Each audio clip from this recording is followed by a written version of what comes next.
Hello everyone, welcome back to another Tomato Sauce stream. Today we are actually going to be playing some Shadowverse, but before we actually dive into Shadowverse, we're going to be doing a lot of yapping about Duel Links. So we're in the Duel Links section for now, but if you're here for Duel Links gameplay, we're probably going to be doing a lot of that realistically. We're going to be talking a little bit about Duel Links.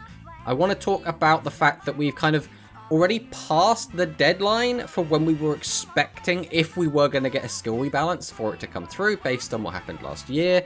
And we're now kind of in the world of, we're expecting maybe a skill rebalance with the new box release. Obviously they could just do it later than last year. They can do whatever they basically want to do. We don't really have any data to suggest they'll do it one way or another, but we should have presumably one more product release before World, so we are expecting to see that.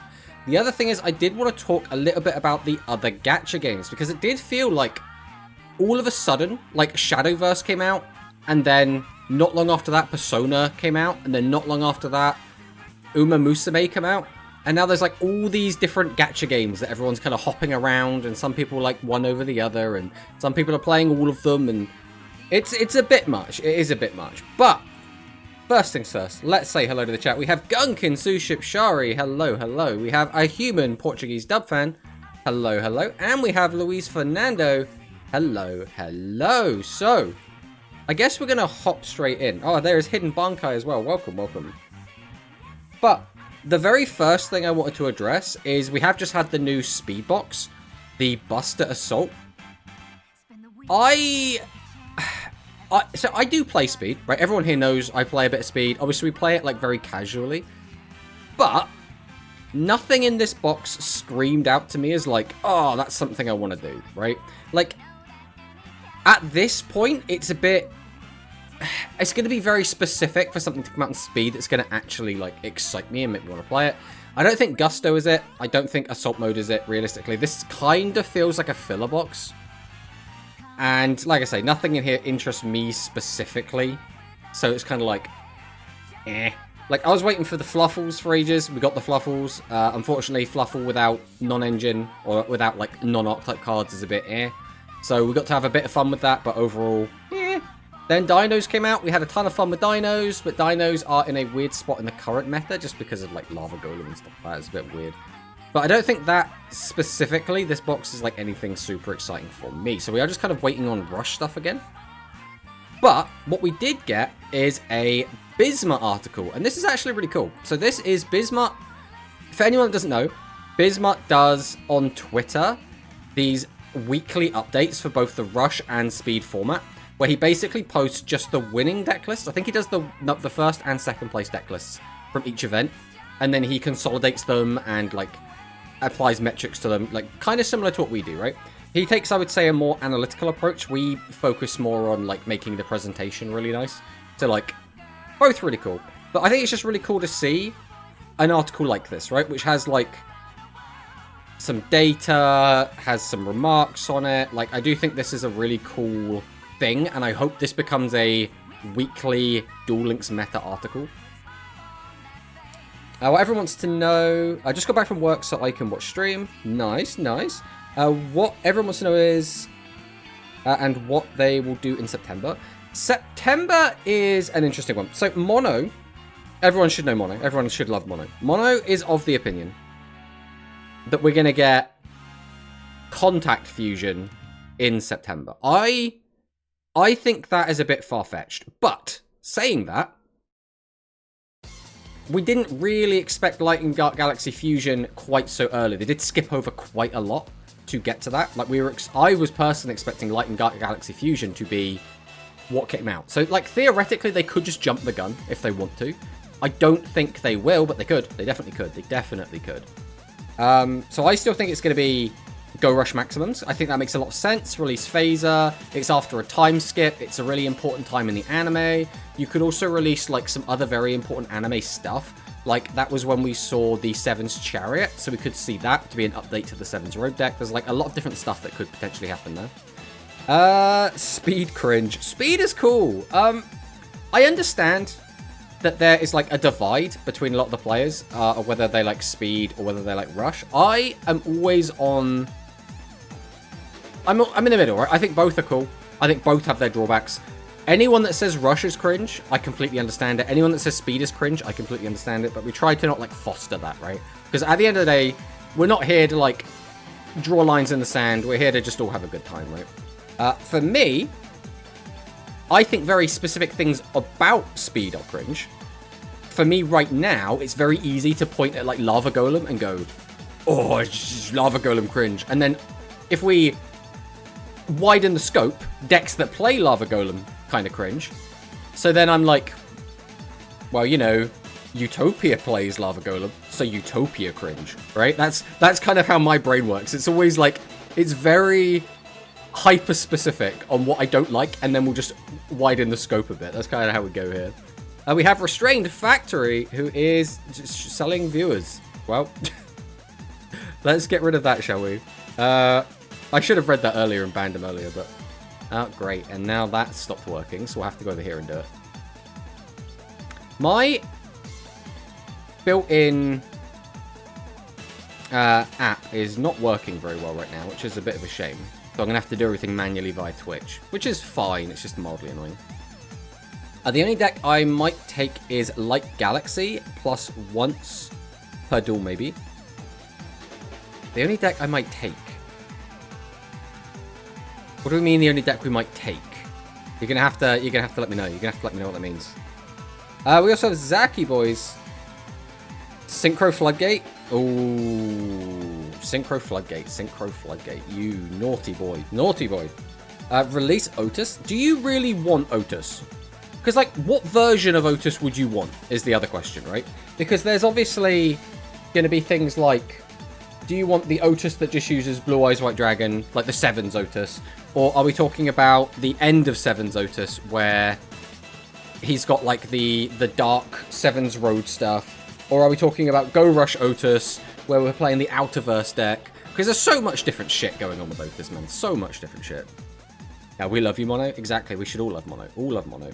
They are rushing to Celeb Rose Trust. I mean, they actually could be. They actually could be. There's no reason to say they can't, right? So in my mind, I feel like we got to the point where Konami were like, Rush is in like a weird spot, but we know the game really picks up at Go Rush Fusions. And that's like when they had the biggest spike of popularity. That's when they were having like the most tournament results. That's when the game was kind of at its peak in enjoyability. So I think they kind of hopped and skipped and jumped over to there. And now I would imagine the plan is to stay in this chunk of like the meta for as long as possible, right? Because now we're in the good bit, quote unquote. Now, there's still ups and downs, right?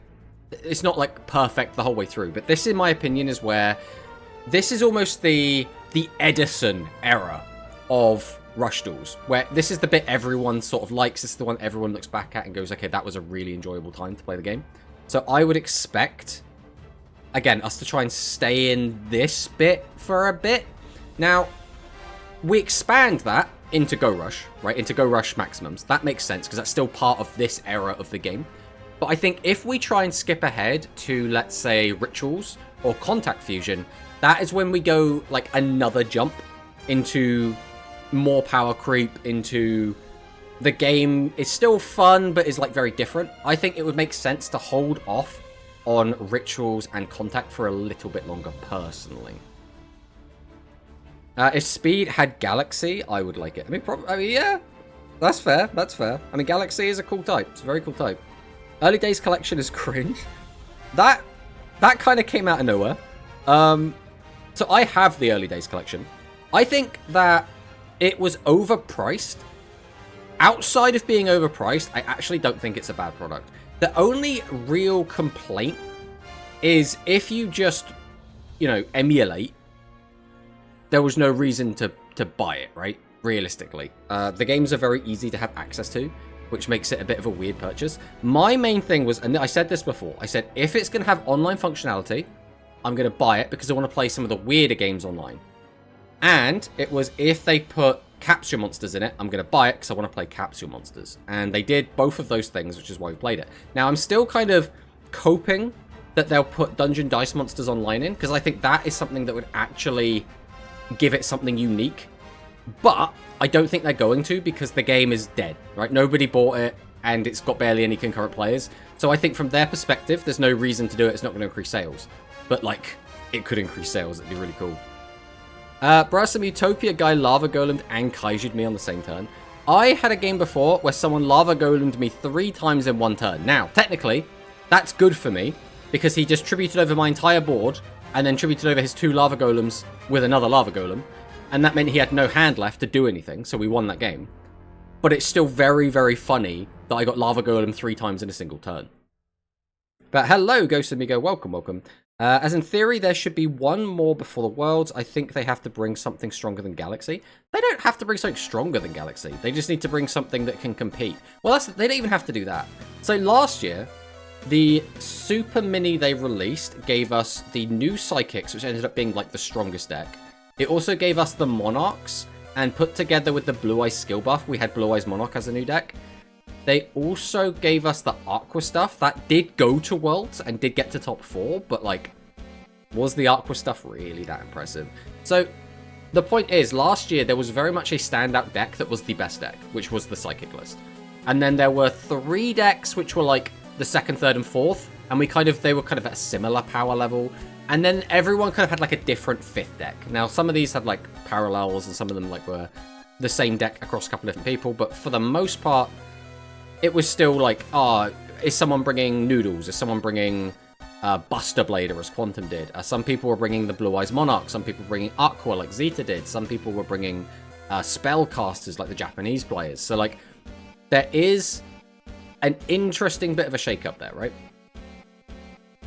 They're going to milk the Celebros ORRs. I mean, probably. There are still a lot of ORRs that we don't have in the game yet. Like, we still don't have Innovator as an ORR. And in my opinion, that is like such an... It looks awesome. It's an iconic card in both OCG and Duel Links.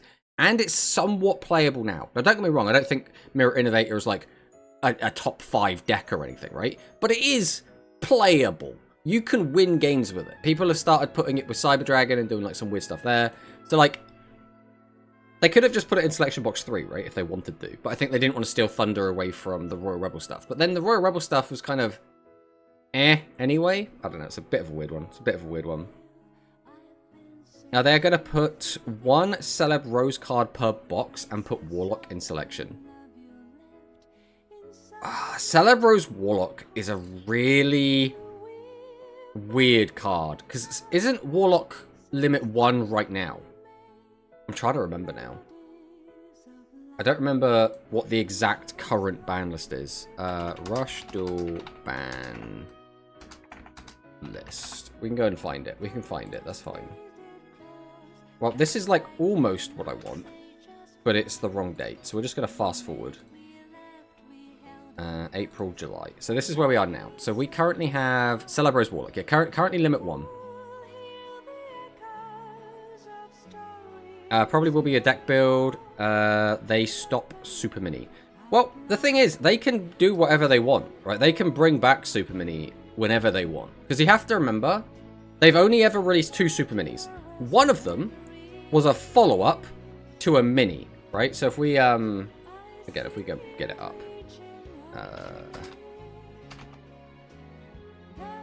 Just to make my life a little bit easier. That's some visual aids.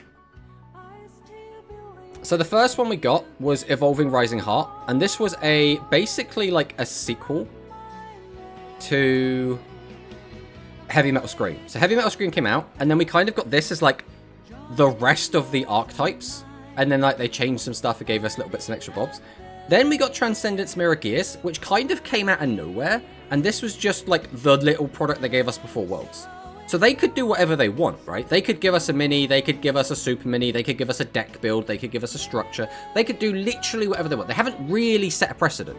The only thing we've seen is last year they did a super mini, so they might do it again. That's literally the information we have, right? They haven't released a pickup for a while. God, because I don't think they do pickups for Rush, right? It's all deck builds. That's the best we get. Main box. Could you imagine? Look, it's still new, guys. You see this symbol? That means it's still new. 7's new road. It's right there in the name. It's so funny how we've just had one main box this entire time. Man, just give me a Royal Rebel box. What do you mean? We've already had 2 Royal Rebel boxes. You can't be greedy and ask for a third. Come on now, man. It is interesting though, right? Like, if we look at, like, the face cards of these sets, right? We've had 2 Royal Rebels. We've had 2 Light Galaxy. 2 Machine. 1 Hero, 1 Pyro, 1 Dark Galaxy, 1 Worm. Yeah, but progressive and hard rock. I think that we are well past Royal Rebels being the face of a box for sure. I think they'll be like the side bit, right? I think that's what probably makes sense. Will be cool Sidra and Yami ruler cards? Yes. I think the big thing for me right now is they need to release something that makes sense, right? So, I mean, we'll quickly cover this before we get onto this topic about what it's going to release was. But I thought this was really cool. Bismuth obviously does a really great job, consolidates deck lists, has some comments on it. Obviously, he's got a Rush format section here as well, which just goes to show like the power level of Light Galaxy and how well it's been performing. Basically saying the new box is good, but it's basically kind of an OTK meta, right? We don't really see Eternal Galactica Oblivion realistically, so we'll just sit back on that. Is it actually just like not letting me go back? There we go. But yeah, this is cool. I like this. I hope this is a continuing thing. I hope this continues into the future. So now we'll quickly head over here and we can start getting back on track with talking about the stuff that we think might be coming out, right? If I can click this, it will make it a little easier. Why the hell is Yami Ruler still limit 3? I think that they are worried because Yami Ruler has been used in some degen stuff in OCG. So they are like immediately like, nope, nope, nope, we're not letting you do that. We're just not letting that happen. And is that the right thing to do? The primary issue is the Yami Tarasu deck in general is a floodgate deck. So, like, it's difficult to justify letting it come out. Because the other thing is that the next time the Yami Ruler deck did anything meaningful was with the release of the Sky Strikers. Not Sky Strikers, Sky Saviors. Sky Strikers is a completely different archetype. Sky Saviors, again, introduced more floodgates. So it was like floodgate on top of floodgates. And I'm not sure Konami want that to be a deck. Like, they've been kind of very anti-stall, very anti-burn, and sort of anti-floodgate.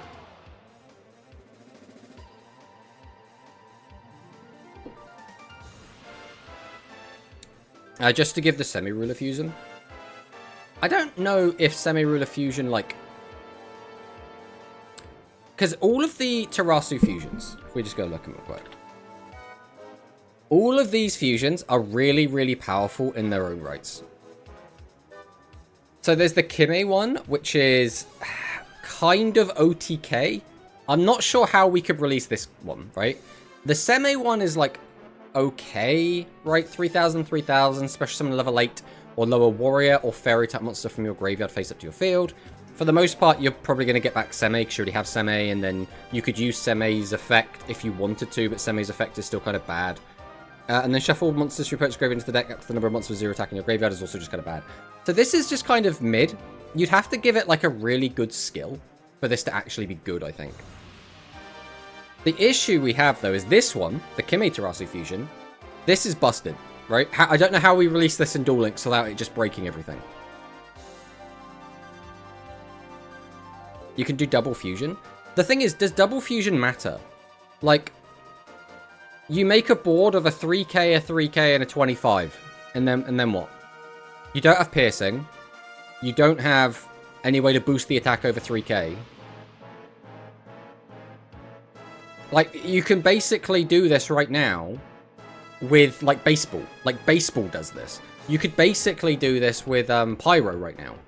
Like, just making a big board that doesn't do anything is quite easy to do in the game right now.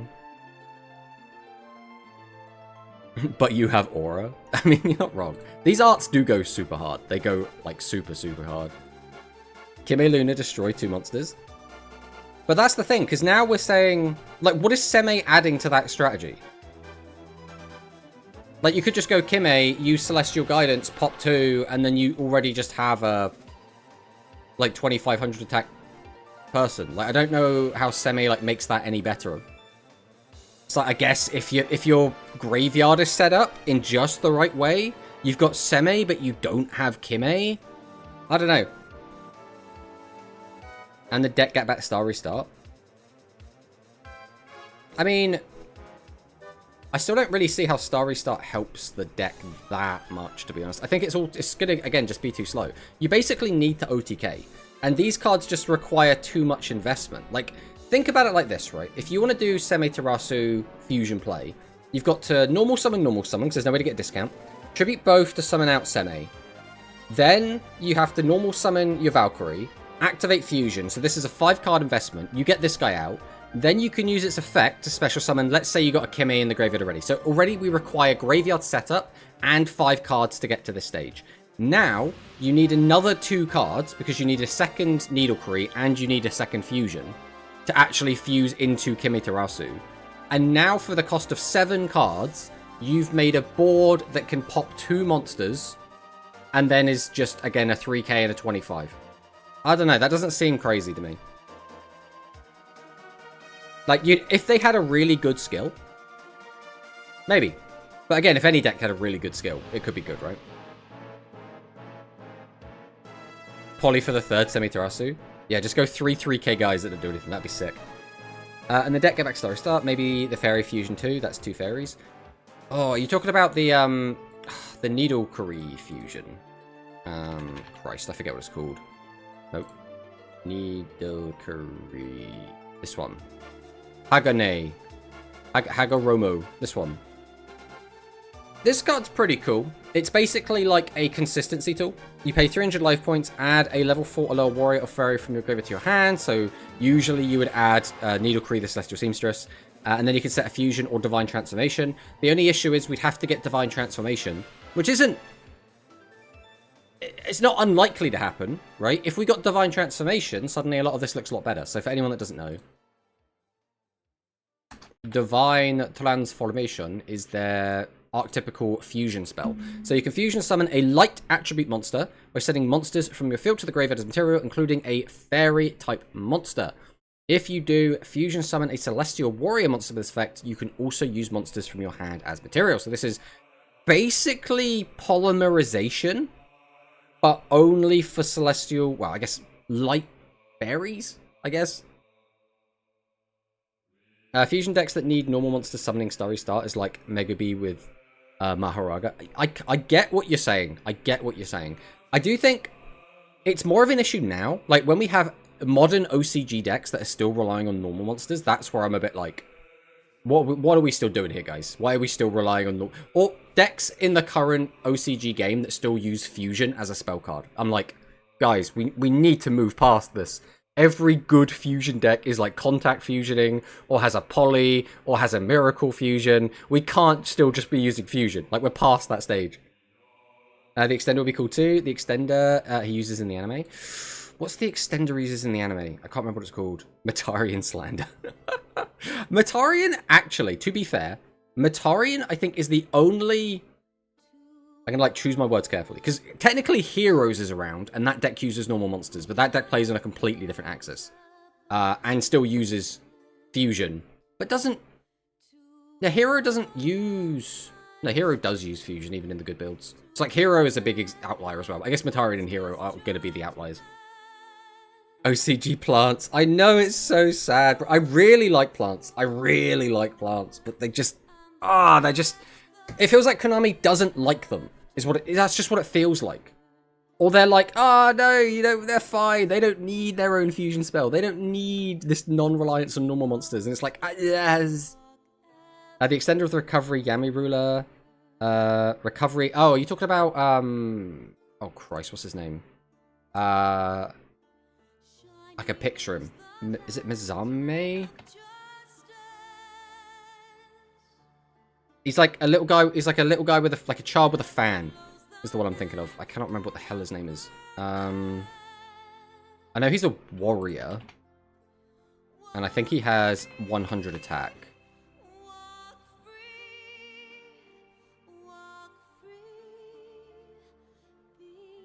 Come on, Duel Links meta. We can do this. We can do this. Tomato, the plants add back traps. Of course they hate them. Exactly. It's so annoying. This guy. Mizame. It was Mizame. Mizame the Ringing Alarm. This card's pretty good. It has like a bit of an annoying restriction, but that's kind of fine. But just being able to get back a free boss to your hand is just really nice. It's just really, really nice.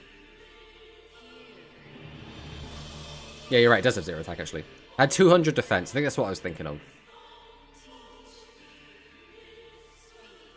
But I don't think we will be seeing any of that stuff for the pre-Worlds box. I mean, we could. We definitely could. We absolutely could. But I think that's going to be an afterthought, in my opinion. And help Gaia, too. It would help Gaia. But I think Gaia needs a skill change more than anything. So I guess quickly we'll just talk about the meta. We had another tournament yesterday. We had the Rush Duel Links Weekly, where Elemental Heroes did manage to win it. Hunky Dory, really, really good job from... I don't remember who won it now. But it has meant that Light Galaxy is now taking up 50%. 50% of top 4 points. It is definitely looking like an outlier. I think we all kind of foresaw this. Red Boot has been falling off a lot more. I think it's because a lot of people have like started playing anti-Red Boot. People have kind of sussed the deck now, so like it's not as impressive. It's still the second best deck, realistically. Hero and Spellcasters are now in a deadlock. I still think Hero is better, just because again Hero can close the game out quickly, but it is what it is. L Galaxy tier 0. I don't want to call like Galaxy tier 0. I think it's just a solid tier 1.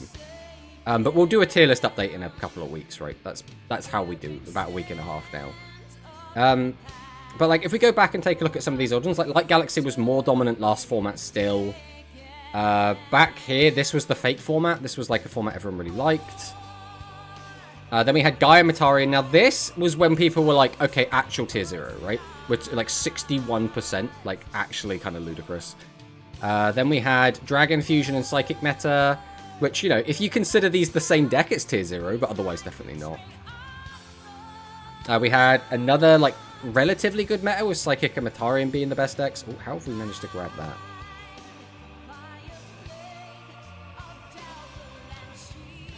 And then we get, like, Matarian, tier 0 meta. That was kind of not tier 0, but, you know. That's my point.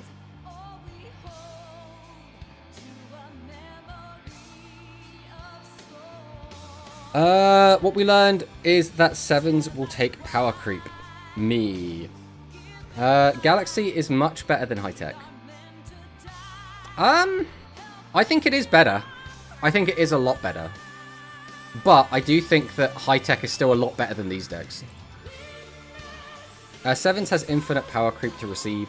I don't know about infinite, but it definitely does. But Light Galaxy also has so much power creep that it can still receive. Any meta with Matarian sucks. I mean, you're not wrong, right? Every meta we've had with Matarian has made the game insufferable. It's good that L Galaxy gets to shine now, as I don't think there's going to be any more support cards they could release for it. What do you mean by that though? Because Light Galaxy has tons of support cards still to come. You got to remember it's the main character deck. It never stops receiving support. And as we go on, it will start getting the Transam fusions, and those turn it into like still a tier 1 toolbox deck. Highest second best deck, but it's not the same level than Light. I mean, based on the tournament results, that seems to hold true at the moment. We'll have to see how things progress, right? Because we've also had Baseball enter the arena. He's now on... We haven't actually added it on here yet, so that's something we actually have to do, because it's a brand new deck. Bro said Light Galaxy has no cards. I think it's more that the deck in its current form doesn't have many cards that can improve how it currently plays. But the deck does get new cards that, again, take it in a different direction and do make it still extremely powerful, right? If they change the skill to plus once per duel or put ship to 3, will be cool. Well, it depends if they do that before Worlds, really. Because again, we're at that point where they don't want to do massive sweeping changes because Worlds is around the corner, right? They want to do changes, but nothing that's going to, like, have a ridiculously drastic impact. And let's face it, from Konami's point of view, Light Galaxy being a really strong deck is a good thing. People that have watched the anime are going to be able to watch, like, Worlds, for example. It's going to get some, like, good PR as being, like, Light Galaxy is here. People that might want to play the game. Where's my baseball top? It's there. It's right there. Right there, Toady. You see it? Also, where is Transami Road? I mean, we've only had 2 products since we got Go Rush Fusions. So, like, it's not too far-fetched that we haven't got it yet.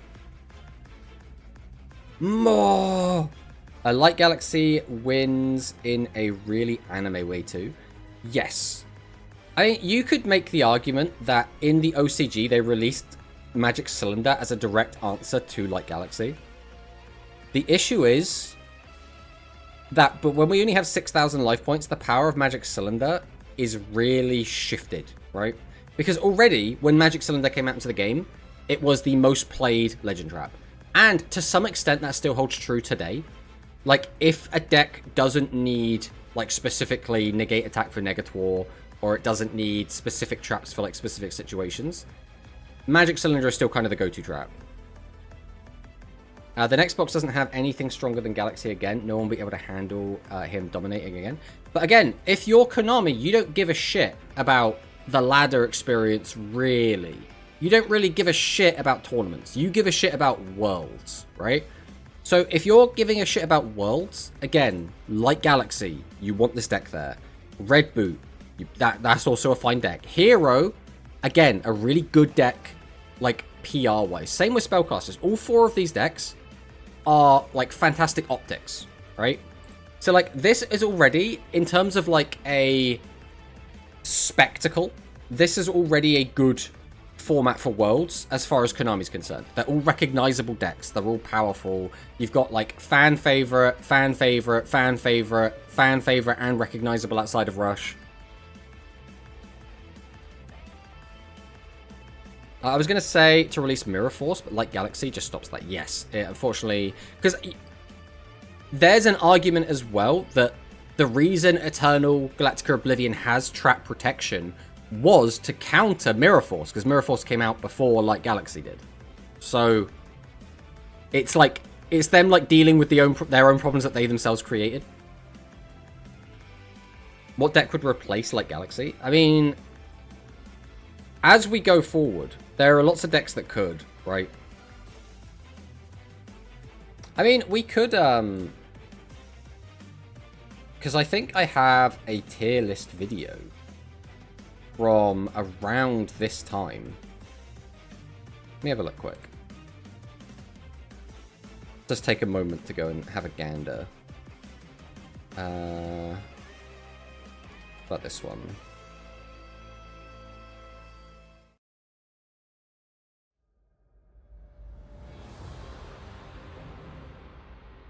Phoenix of the Roaring Flame. This was basically here, I believe. All right, let's open this. Let's open this up.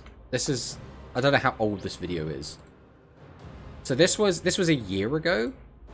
This was July 31st, 2023. So that was 2 years ago. This was 2 years ago. And we were predicting. God, do we actually not have a visual? Did we actually not have it? Oh, that's sad. Oh, here we go. So this was taken from Voltalon's spreadsheet. And so this shows what the meta was like. Basically, so this would have been right after Sea Serpents came out. So this was like Phaser and Phaser's deck had just come out in OCG, effectively, right? Tommaso Beard grow up? Apparently so. But so Harpy was a tier 1 deck. It was absolutely fantastic, as it happens every single time Harpy gets new cards. Seven's Wonder Fusion. This was like the OTK deck of the format. This was around for like a little bit too long, in my opinion. This was sort of the thing that was the stain on the OCG meta at this time. Then we had Light Machine. This is just, you know, Cyber Dragon. This is Mirror Innovator. This is that. It's always going to be really, really powerful with no skills. Then we had Wind Warrior. So this is going to be, I think, Music Princess. Then we had Dragon Caster, just the staple since the game came out. And then, you know, as you get into these decks, it's kind of whatever, right? But we get XQE, Pure Glass Aggro, which is like a Sea Serpent mixed with like generic good stuff pile deck. And then Light Galaxy, basically as is right now, was starting to already fall into obscurity. I've seen enough. Release Harpy and Contact Fusion. No. No. We're not doing that. Oh, are we in...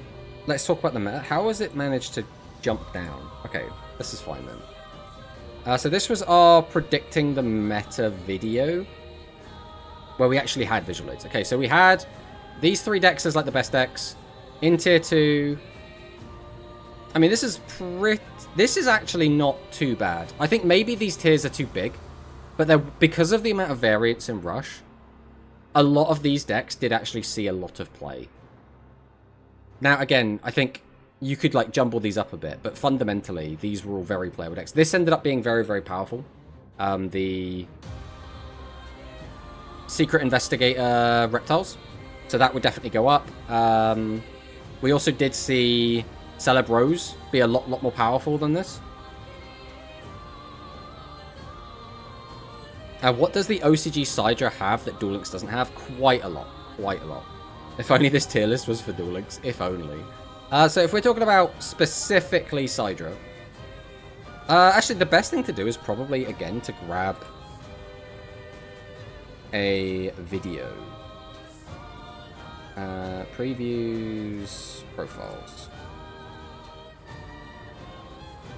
So I'll just go and grab a Sidra deck. Because, again, it'll be right around this time anyway. Which is, like, perfect. Nope, that's the wrong playlist. Deck profiles. Here we go. Cyber Dragon. Okay. So this was... Again, why have you... jumped to something else? What is Cyber Dragon? What is wrong with this today? It's just not like control seeing. Alright, yeah, so this was our deck. If it will load. I just need like a single frame to load. There we go. So as you can see, we got the 3 Mirror Innovator, we've got the Cyber Assault, we've got the Cyber Dragon, Cyber Processor. So all that's hunky-dory. This is like a tech card. It's not really needed, but it's still a very powerful generic card that you could use in pretty much any deck. Mirage Dragon, again, powerful tech card, doesn't really matter. Obviously, we have the Proto Cyber as well. So here we have Cyber Griffin. Cyber Griffin is a really strong card, but it was strong because it gives trap protection. So if your opponent's playing like Mirror Force, if they're playing, I guess specifically Dark Revelation, you could give your monsters protection, but this lets you discard a machine, draw a card, right? So it's like, and gives that trap protection, and it's on like a decent body. So like, it was basically fine. This was Kotals. Kotals is, I think it's reveal the top 3 cards of your deck, and then if there's a level 5 machine there, you can just special summon it. I mean, we'll probably look it up on here quick just to make sure. But how do you even spell it? Quotals? I don't remember how to spell this at all. Let's just type Cyber. That'll make life easier.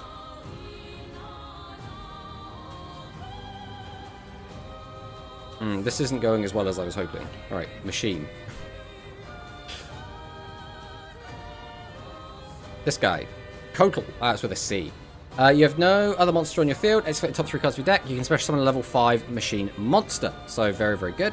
The other card that they do get eventually is Cyber Serpent, which is another really good one. If you have another face-up light attribute machine monster on your field, send top 3 cards of your deck to the graveyard. If you send 2 or more light machines to the graveyard, draw 1 card. So it's just a free plus, which is obviously really, really nice. Kotals is also a free plus, but it's a free plus, which is a special summon. And if you get Processor, you can then send the Kotals itself to the graveyard to bring back a Cyber Dragon. And then they have their other fusion monsters, like Cyber Tactical Dragon, like... Is it just Tactical that matters? It's probably just Tactical that matters. Which lets you, made using a Cyber Assault and a Cyber Dragon, shuffle 2 Light Machine monsters from a graveyard into the deck, destroy 2 monsters on your opponent's field, total attack less than or equal to this card. So this is meant to be played with with Power Bond, so it can boost its attack up and then pop 2 big things, right? Tomato shamelessly plugging himself. I mean, it's a good time capsule of like what was out at the time, right?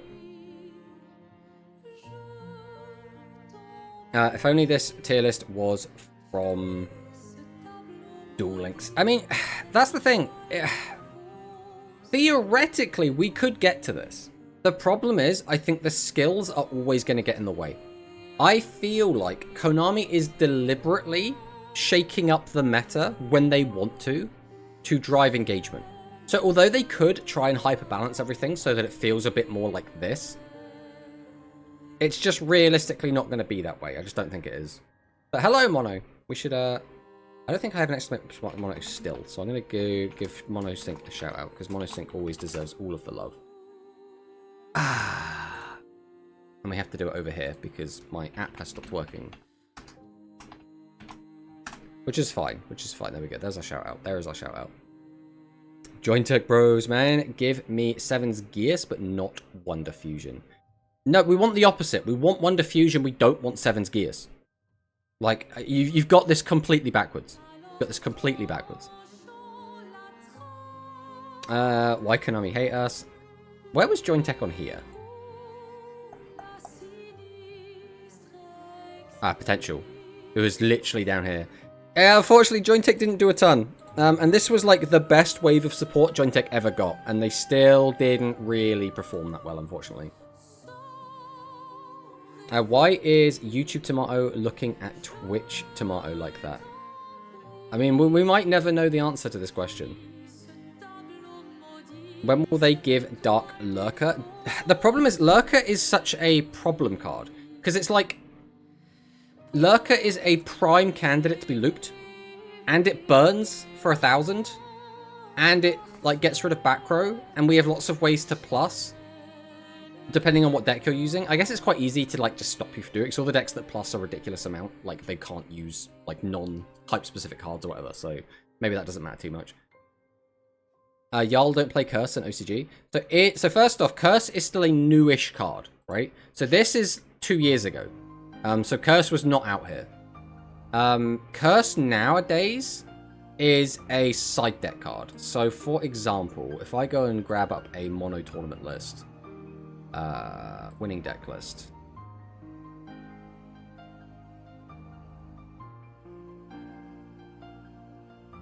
There we go. A human's deck is probably a good example of this.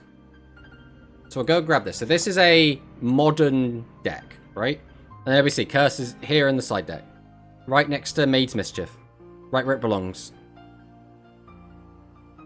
Cause don't we have the ultimate boss of the deck of the Dark Lurker guy?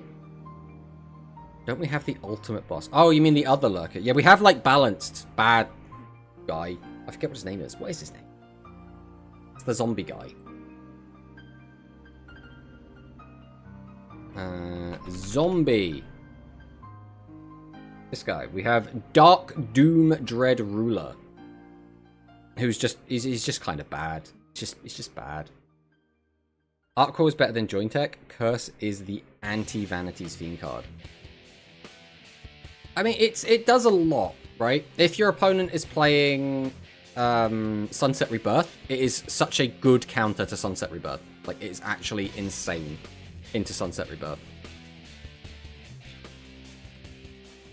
Yeah, this is like what a modern deck looks like. I mean, there isn't really much in terms of like a comparison to a current deck we have. I guess one thing we could do is find a hero list.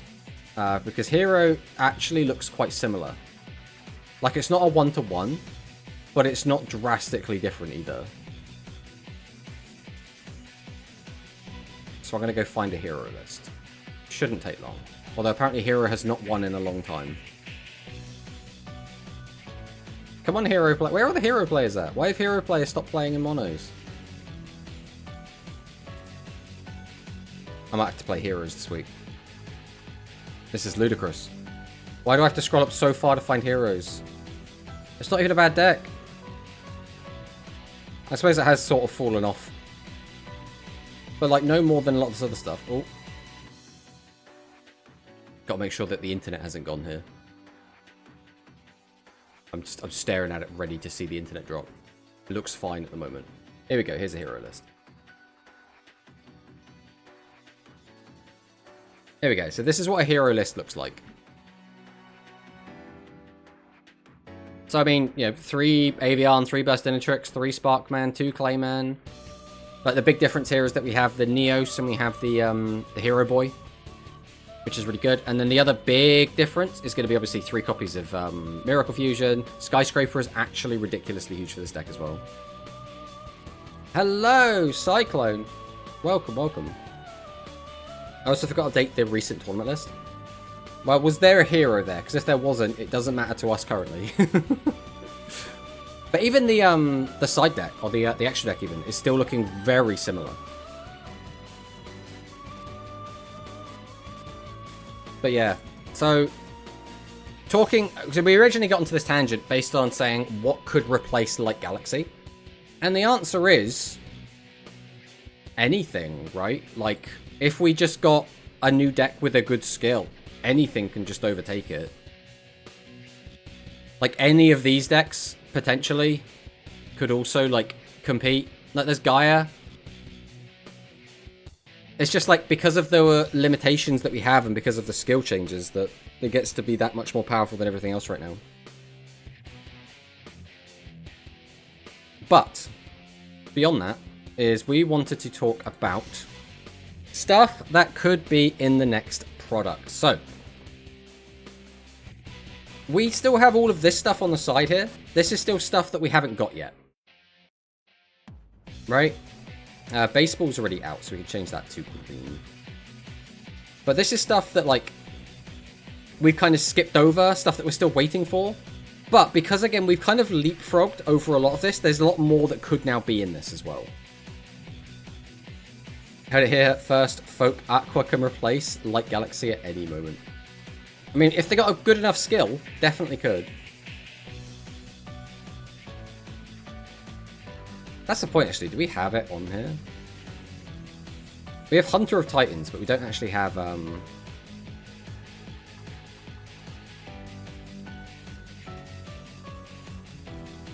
We don't have the rest of the Royal Rebels. So I'll put Royal Rebels in here as well.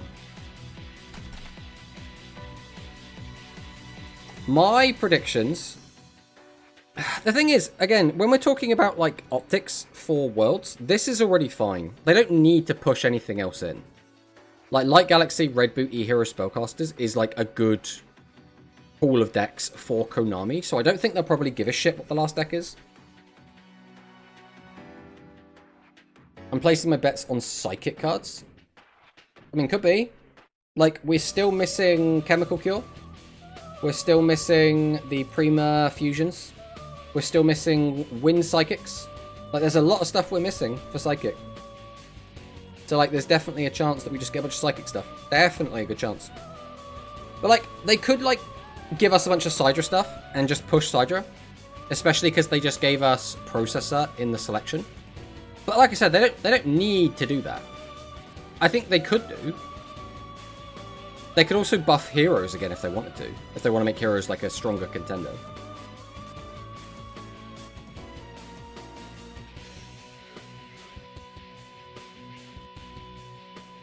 Stick the Ant Traps in the Trader. I don't think that would shake up a lot, personally. Roa should save us from this meta. The thing is, even if we got new Royal Rebel cards, they would have to be like all of them, right? We'd have to get progressive. We'd have to get all of the modern stuff for it to realistically stand a chance, unless they gave us a super duper broken skill. Which, again, they could do. They could give us, like, a ridiculously broken skill. That is absolutely something they could do. I think my bets are going to be... They might give us something Cyber Dragon related.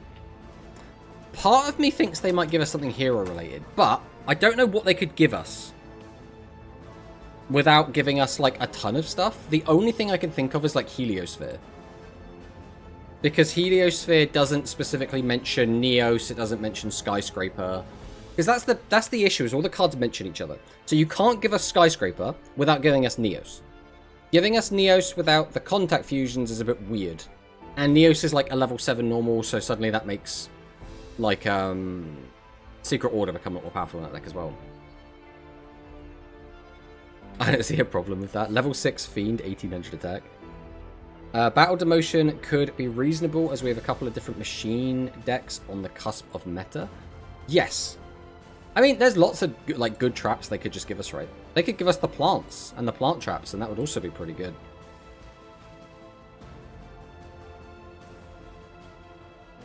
Like, realistically, there's tons of stuff they could give us.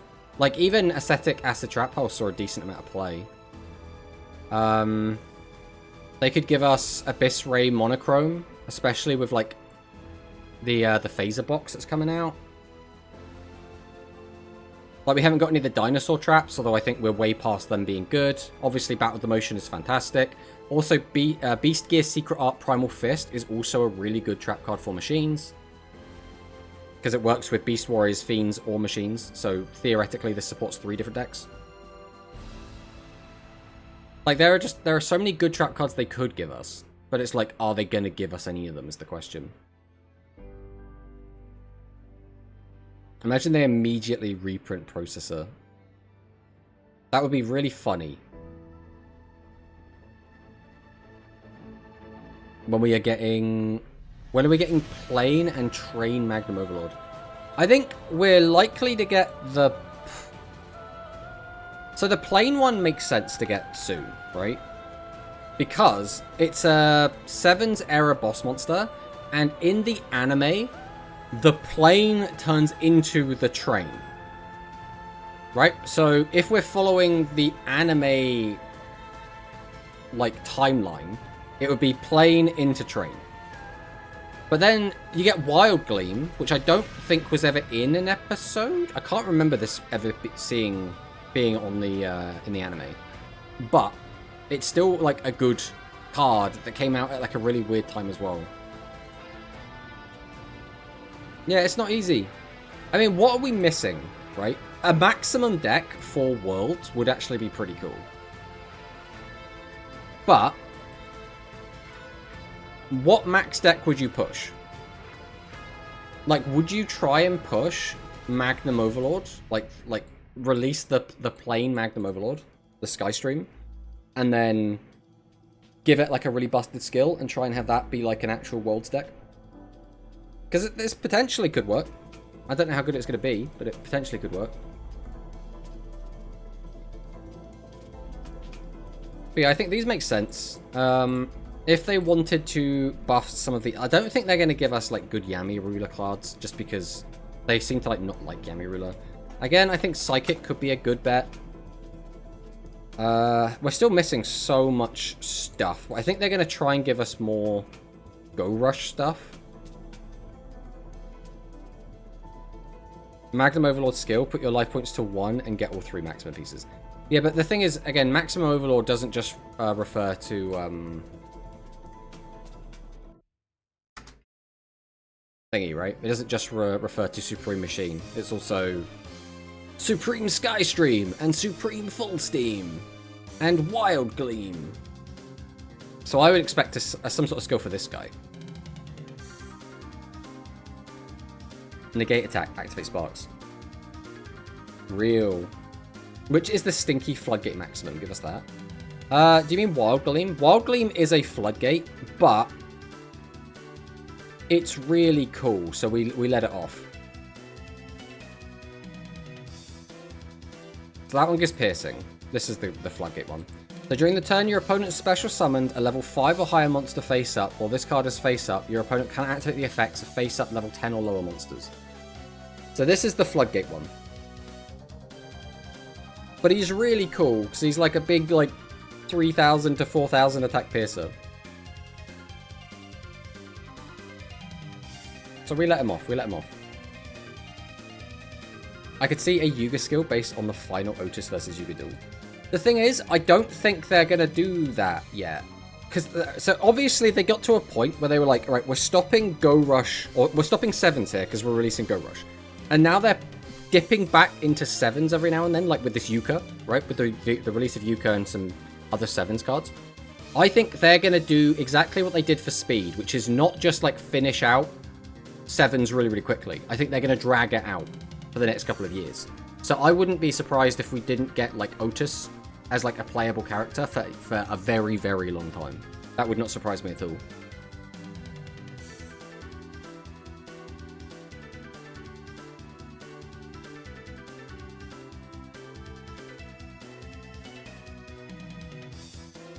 No, probably we don't get Otis. That's they only give cards to Yuga. We go and gate Otis. We will see. We're definitely getting them Sunday. I think we will get Otis eventually. Right? But it'll be like so far in the future. I mean, think about it like this. We don't have the primary antagonist of Arc V yet. And Arc V was... Like, since Arc V, we've had Vrain's World, we've had Seven's World, and we've had Go Rush World. So we've had 3 different worlds released before we have the final big bad of that arc released as a character. Right? So, I don't know. I feel like we won't get Otis for a very long time. But I mean, I could be wrong, right? I absolutely could be wrong. It's just speculation, realistically. But yeah, I think it would be interesting to see what we get. I don't know if we are necessarily going to get anything insane. Because again, I don't think they need to. They don't need to give us anything, like, actually mad. So, usually it'd be quite easy to be like, oh, you know, they buffed Blue Eyes because they want Blue Eyes at Worlds. It's like, yeah, okay, that makes sense. They're not going to buff Blue Eyes. Unironically, they could buff Blue Eyes again. Imagine if they give us, in this box, more modern Blue Eyes support. With a new Blue Eyes skill. Just to force Blue Eyes into Worlds again. And they'll also give us a lifetime mission to actually get Blue Eyes. The only characters we have 100% to get is Goha, Yuga, and Tiger. I think it makes sense. I don't see a world in which we don't get Tiger because they need to spit something out, right? They need to give us some Sevens characters, and there just are barely any Sevens characters left to give us. So I think Tiger has to come out at this point. Give me that Blue Eyes Legend monster. Just give it to us. I respected you until I read Artifact Portal in the title. Hello, Dino. So, I guess we'll pivot into that briefly. So I decided before Worlds Beyond even came out, right? The second they revealed the spreadsheet to summon the Gundam, I was like, that looks sick. I love the idea of like having to like funnel cards into one. I also love the Gundam aesthetic, right? So Omega, I think, looks incredible. So I absolutely love that. Before we knew how good the cards were going to be, before we knew exactly what everything would do, I had decided I wanted to play Gundam. Then the cards came out, and the deck was really, really fun. It was really, really cool to play. The only issue was, because the deck was good, people started hating on it. Not because of like the way the deck played or anything. It was literally the deck good, deck beat me, I don't like deck. And that's natural. That's normal, right? If deck is good, people don't like deck. That makes sense. On the flip side, there are decks that are just as strong, if not stronger, in a lot of ways. Like, I think a lot of people have now come round to Runecraft being possibly the strongest, with Forest Roach possibly being the strongest, and kind of those decks very much competing with Artifact Portal. I also think the pure Artifact Portal is not as good as a Hybrid. So I would say like Hybrid is like the really good one because it plays a lot of the puppet stuff just to deal with the early aggression from some of these other decks. Real men play sword, sharp objects go hard. So I will say, I am a big believer in mid-range Swordcraft. Mid-range Swordcraft is sick. That deck is amazing. It's really fun. It has really interesting plays. There's a lot of depth to it. Actually requires a bit of a brain to play it. I will say, base sword, or like aggro sword, is cringe. It is lame. It is boring. Anyone that plays aggro sword is just a loser. I'm sorry. I had to say it. It had to come out. If you play aggro sword, you a loser. That's all it is. If you play mid-range, based, sick. Really cool deck. Really like it. Really enjoy it. I like losing to it. Fun deck. But aggro ain't it. It is not it. It is not it. Who cares about Tiger? The Luke Man. Nah. The Luke Man would be cool, but I don't really know how you would introduce it. And what even unique cards would you give him, right? Blue Eyes would actually be cool. I think it would be. Some of the Blue Eyes support cards would be really, really good. Time to return Red Eyes. Red Eyes is a really difficult deck to do, though, because a lot of it revolves around, like, burning your opponent for 2400, which is, like, kind of a no-go. The Real Gambler plays Runecraft. Runecraft is, like, it's so annoying, because they have just... Runecraft, like, as an entire package, feels like the most high-roll deck of all time, where it can go, like... If you open well, you're not losing. Like, you're just not. If you open, like, the God Hand, you've won the game. It's over. If you open badly, the deck can kind of self-implode and not really do anything. But even if you do open badly, some of your cards are just such high value that you can just get out of really bad situations. Like, Kuon is ridiculous, right? Anangrea is ridiculous. Luis Fernando, mindset, no offense. I mean, Red Eyes is cool. I like Red Eyes, personally. Rune is gambling with loaded dice. Basically, right? It is boring. It's arguably better than mid-range sword. That's why I play both. I mean, I think, yeah, like I said, I think mid-range is a really cool deck. Mid-range sword, I think, is, like, genuinely a really fun. It's really interesting. It's engaging. Like, I really like a lot about it. Gelato Gaga. What's wrong, Gelato Gaga? Oh, don't tell me you're a filthy aggro sword player. Don't tell me that. Don't tell me that. Give us Manga Dragius. I mean, that'd be cool. Maybe Zero Gears. Zero Gears would also be a good one. We have him on the list. But I mean, I guess like a Luke, like a dragon-focused box would make sense. Give us like some of the Luke fusions. Give us the Luke stuff with like his fusions and the Dragon Tribe fusion stuff. That could all be really good with the Dragius and the Dragia Star.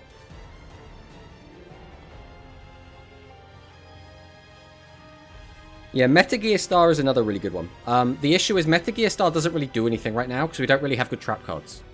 So Meta Gear Star won't do a ton is the fundamental issue he's going to have.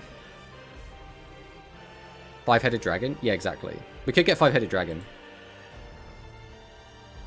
Meta Gears with new skill. The issue is, again, Meta Gear Star just buffs your board with a little bit of attack, which, like, is nice. But, like, Gale Vinery can do that, right?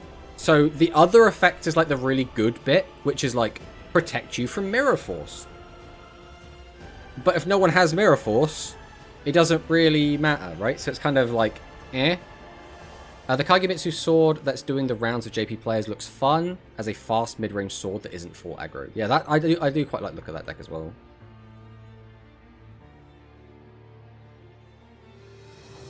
But yeah, I think it would be cool to see like dragons. I mean, the issue is like, again, it's like strike dragons. It's like Blue Eyes White Dragon support would be cool. I don't think we're going to get the Red Eyes stuff yet, but I could see like them doing a push for Blue Eyes. I also think that like the Dragius like fusion stuffs could also be really good because they're not like strike dragons. Machine players, I swear, Meta Gear Star at least has aura factor. I mean, yeah, I really like Meta Gear Star. I think it's one of my favorite of the strike dragons. Winery is just horse with a gun. Well, that's the other thing. It's not actually called Winery. Right? It's weird how they keep going back and forth on it. Because his name is now Vinery, which was his original name. So, like, he was Vinery. Then, I want to say, was it the other one?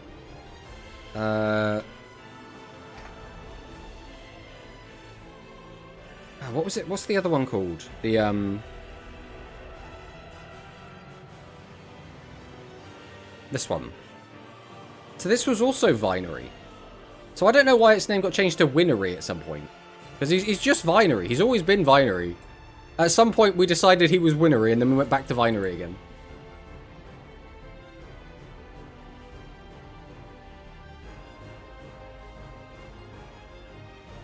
But yeah, just a really good card in general. But yeah, I mean, at this point, it really does feel like shooting in the dark, right? We don't really have any idea of what they could give us. They could give us anything. I think it would be easy if the format wasn't how it is. But again, we have big anime deck, big anime deck, big anime deck, but it's the other anime, right? So it's sevens, we have Go Rush, we have speed, we got all of the... Everything is ticked off. The only thing we're missing is like DM. So they could, again, force Dark Magician or Red Eyes or Blue Eyes and try and make that. They could also force a maximum deck, because we haven't got a maximum deck in it. That's kind of all I can see, right? Finally, some non-binary representation. Will they release the dragon can recycle the poly? I mean, they could do. But it's like they could do anything, right? It's hard to really know. I didn't even catch that he was the horse. So what you're saying is I need to be playing Dark Sword Magician to rep DM. I mean, potentially. I don't know if they would ever give us Obsidian, because Obsidian is like super gross, and this card's kind of degenerate in a lot of ways. So this card on its own is fine. The issue is people build around this card as like a hyper consistent combo deck that turbos the graveyard and makes an OTK. So kind of like the current metagame in Duel Links, right? Kind of. What have I missed? We have just been yapping about the meta for the most part and like predictions. But hello, Manicus. 1,000 knives at limit 1. One day they will release 1,000 knives. One day. All I see is good stuff pile. What do you mean all you see is good stuff pile? Like in relation to Obsidian Magical Soldier or what? They put Dark Curtain in the last Super Mini. I mean, yeah, but like... Meh?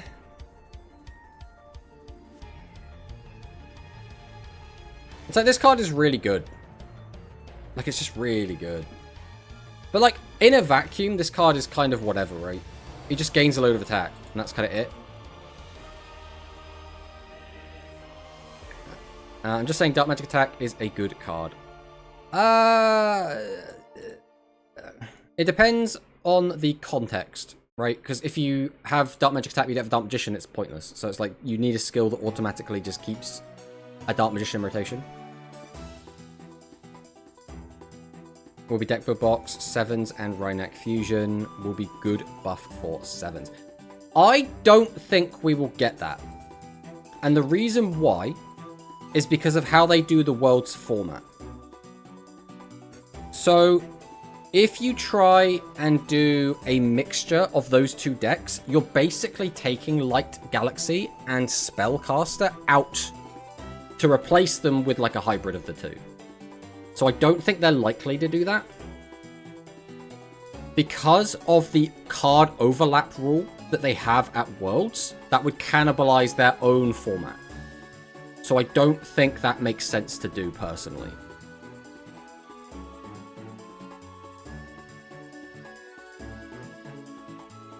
Now, they absolutely could still do it. I just don't think it would make sense to do it, is all.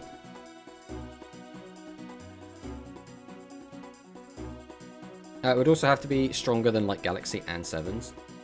Yes, which means it would need like a really busted skill. But it does make sense to put a skill onto that monster, right? It does make sense to put a skill onto that. I just don't think it makes sense to do it right before Worlds. Probably will be a deck build box for Sidra. It absolutely could be a deck build box for Sidra. Again, or like Psychic or Dragons or Blue Eyes or... It could be anything. You have to remember that what we have to compare this to is the Super Mini. And this Super Mini gave some like weird support. Mirror Gaze didn't do anything at this point. It literally just, everyone ignored it. Can Melody had a massive impact on the format, as well as the skill that came with it. We had a non-zero impact from the Monarchs. They actually did quite a lot. Aqua did do things, but it was more like... No, they had an impact on the meta. They just... Probably the smallest impact of the meta out of everything in it. Ancient Gear deck build? You think they would do an Ancient Gear deck build right before Worlds? That would be kind of nutty. Well, the other issue is that deck builds are a weird product, right? Because deck builds don't give us that many new cards. Sorcerer of the Goat, my man just hanging out. Like, deck builds tend to give us about, like, 5 to 8 new cards. Like, this is only 20 cards with, like, some reprints or whatever. But, like, it's still a little bit more.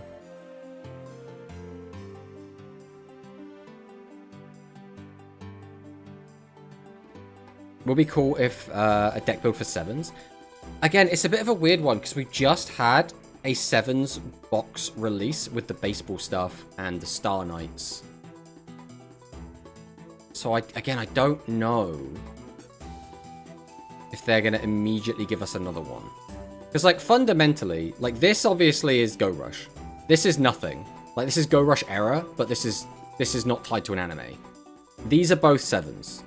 So this is Go Rush. This is nothing. This isn't really anything.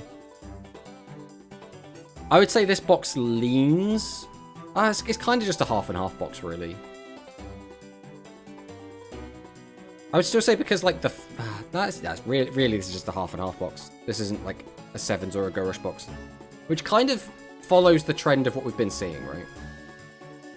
Except for this one. But I guess even this is sort of a 7s box because it's got the 7s stuff in it. Yeah, boxes don't really tend to be a 7s or a Go Rush box anymore, I feel. Meant to borrow when? Never.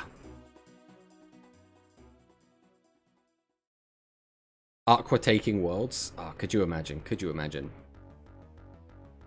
Another deck builder already sounds weird. I think we're getting an actual super mini. I mean, we don't.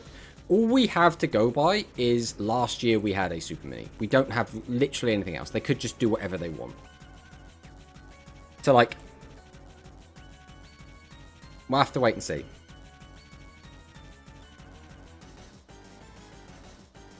Maybe XQT. They stopped to do super mini a long time ago.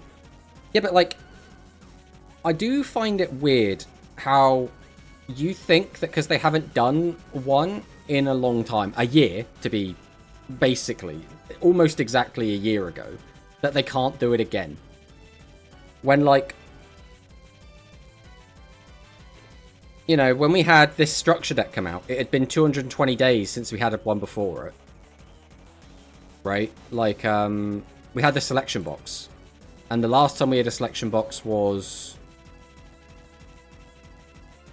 8 months before it. So, like, it's been 11 months since we had the other one. Since we had a Super Mini. I mean, Tomato, it's a Go Rush card. Sure, the Archetype comes from 7s. Well, yeah, but that's what matters. It doesn't matter when the card came out. What matters is which anime it is attached to. When we're talking about a 7s versus a Go Rush, like, product.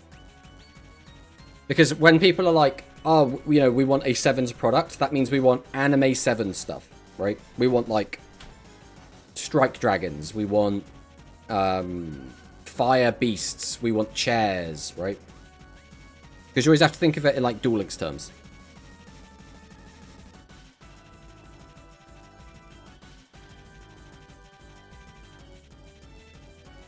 But yeah, I don't know. It'll be interesting to see what they do give us. I don't really think there's much more we can really talk about with this. So we're probably going to leave it there. Which means we'll move on to the next topic of discussion. And that is, we have all these gacha games, guys. All of these gacha games are coming out. So this is one of them, Persona 5. This is, like, probably the smaller of the two. But anyone that's played Persona, like, you know Persona, right? Now, I'm a big Persona fan. I really like Persona 3, Persona 4, Persona 5. I'm a big fan of all of those games. Playing a Persona gacha game doesn't really interest me. Now, I like the idea of it being a unique story. I like the idea of just having more Persona. But as far as I understand it, in Persona, you have a calendar system where you have, like, time to allot to different tasks, right? So you can do like social studies, or you can deepen relationships with people, you can do random bits and bobs, right? But instead of having the calendar to allocate that time to, instead you have like energy, like a fucking Facebook game that resets every now and then. And in my opinion, this is like the worst parts of gacha games is just when they force you to wait. I don't know. I personally think it is awful, and I don't like that. So for me, specifically, I would like to play this game as a not gacha game, right? If they could just release this game with all the gacha stuff taken out, I would pay like full price for it and enjoy playing it. But because it's got all the gacha stuff, I'm just not super interested. But again, it's mostly positive. It's obviously doing very well. It's very, very popular. Again, I really like Persona, so like this would be my cup of tea. But again, I'm already playing Duel Links and Shadowverse. I don't really want to like be playing 4 to 5 gacha games. Horse game on top, horsing time. Raid Shadow Legends sponsored streaming coming. That is why we play Dokkan Battle. Christ, what is Dokkan Battle? Alright, I'm Googling. We are Googling Dokkan Battle. Ah, Dragon Ball. I have no interest in this either. Again, I really like Dragon Ball. I think Dragon Ball's cool. I haven't really watched a lot of Super. I watched a chunk of Super. I did not watch it all. It is always going to be a big part of my childhood, but like, I don't know, playing it is just not remotely interesting to me. And that kind of brings us on to the other thing, and that is horse game. So I guess I'll put this on. I've got to make sure this isn't like going to be too loud. We'll mute this for a second. Track, it's not. She needs to start making her move now. She's in 16th place. This is going to be down to the wire no matter what. She's got to win or go home. This is not good. Well, this is horse game. I've seen a lot of races, but I've never seen one come back from the 16th spot. She popped her ult. Anchors away. Do we await a drop kick, or is she going to surprise us once again? Goldship starting to make her move. So are the others. Goldship still in 16th. Blocked like this is. the other horses. I don't see it's like it's strangely alluring, whilst at the same time being absolutely ludicrous. Ladies and gentlemen, Goldship is not going to be able to make this one come back. 16th place. She had a legendary 14th place, 13th place. She had a legend 8. Goldship making a move from the outside. Goldship making a late move. Can it be done? Can the veteran chase her down? Goldship on the final stretch. Goldship. Goldship. Like, it's so silly. It's so silly. Yeah, I mean, from what I've heard, the actual, like, management part of gameplay is actually really engaging, and it's, like, really fun. But it's so silly, bro. I mean, you just look at this, and it's like, what is he? We're just watching, like, anime girls, like, run around a track. It's so weird. It's so weird, bro. It's so weird. Next week they're going to release Skills for Speed. Maybe they release something about Rush. Potentially. Tomato should react to Dokkan animations. Horse game is great. Hello, Sam. Welcome on in. I tried to play Persona 5 X as a normal Persona game when it first released, and eventually got level blocked in the second dungeon until I gacha for better characters. Oh, no. See, that's what I'm saying. I love playing, like, just Persona games. As we say that, Persona music comes on. But, like... Oh, I just don't want to play it as a gacha. Rep the horse, pulled out an anchor. I mean, it's very important. It's very important that. This is so shit, not gonna lie. Like, even as a joke, this still misses. I don't get the appeal. I think that's understandable. So for me... This guy, who is Premier 2. Premier 2 makes this clip so good for me. It's his, like, commentating, his, like, casting over it is so good. And it makes what looks like absolute idiocy turn into something really hype. And I love that so much. Like, that is so fun to me. But, at the same time, the actual... like, race itself is so silly. It is so... like... Like, how do you explain this? Like, if, like, your significant other walked in the room, or your parent walked into the room, or your child walked into the room, and you're looking at this on your screen. It's so strange. But, fundamentally, this isn't actually the game. This is the video that plays whilst the game is happening in the background. Because the only thing that really matters is where does your horse come, right? Because the actual game is raising the horse, is like getting them ready, increasing their stats. It's the management part of it. And then this is just like, how well did the horse that you've already effectively finished the game with, how well do they do, right? So like, it's a weird one. It's a weird one. Game is unironically very fun. It's a silly idea executed very well and with a lot of love. You meant this as a joke, huh?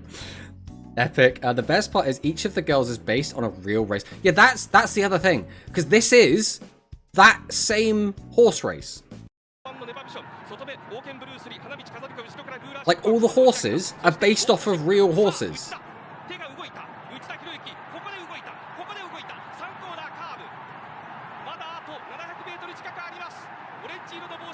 Which means, like, the lore is so deep.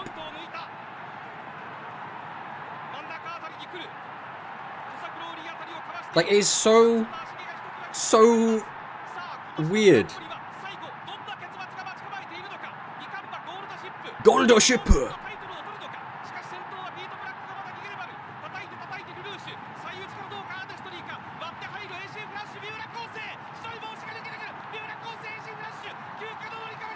Oh, can Gold Ship come around the outside?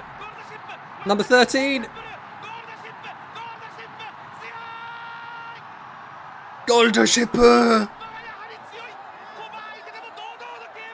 Like, it's so good, man. It's so good.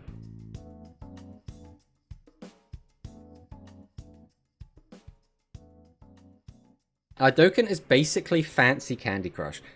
That in itself was also strange to me. Because Candy Crush has no appeal to me whatsoever.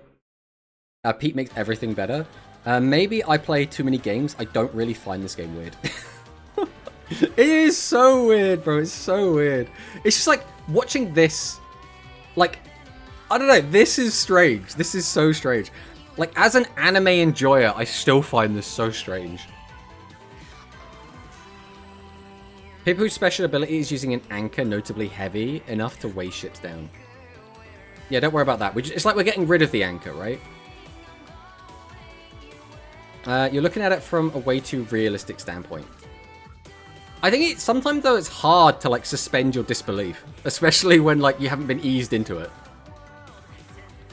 Bro, applying real-life logics to video games. When the real life spoils the fiction. Dokkan is Candy Crush with math, probabilities, fancy animations, and team compositions. I'll tell you what, let's go look it up. Right, let's go find some Dokkan, and then we can actually, like, have some gameplay so I can actually see what it's like. The issue is I don't really know what's going to be, like, a good video to watch. There's a 500 video playlist. This is just, like, attacks. This is just a should you summon. I just want to, like, see gameplay. Alright, let's grab this one.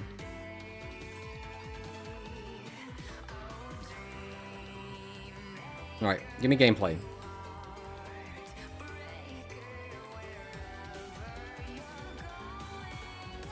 So, like, you have to match them up to shoot damage at your opponent. Is this, like, fundamentally what the game is? Like, that's the Candy Crush part of it, I guess. Dat Truth DT is more than likely your best option. Alright. Let's go take a look.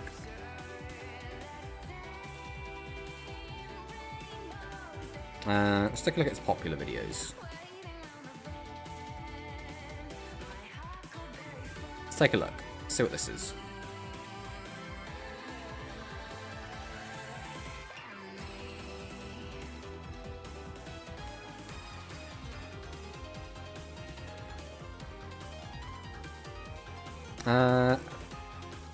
How is this stranger than Maiden Abyss? Maiden Abyss is fine because it, like, eases you into it. I think is, like, the primary difference. Maybe because of the number of world. It's a game about horse girls. Don't apply real life logic. Lamau. The thing is, right? When you have a world with horse girls, that's fine. Because, right, I have so many questions. Right, I'm going to pause this before I actually get to gameplay. I have so many questions about things like, is everyone in the universe of Uma Musume, are they all horse girls? Are there non-horse girls and horse girls? So are horse girls like unique? Are there other animal people, or is it all just horse people? And then it's like, they're treated like regular people. They wear clothes, they go to school, they, you know, go to cafes, they do regular human stuff. So it's like, you wouldn't do that with a regular horse, but no, they're human in the Uma world. There are humans as well. Okay. Hold real cards. Makes more sense. Holding real cards and playing digital card. Tomato, watch the newer vids because the animations are much better. I mean, this is like the most popular one, so I figured this would be a good showcase of like the actual person himself. No, there's human in the Uma world too. Human and horse girls, no horses. Okay. It is still a bit strange. Newer video for better animations. I mean, do we care about the animations? Is the animation like the important part of this game?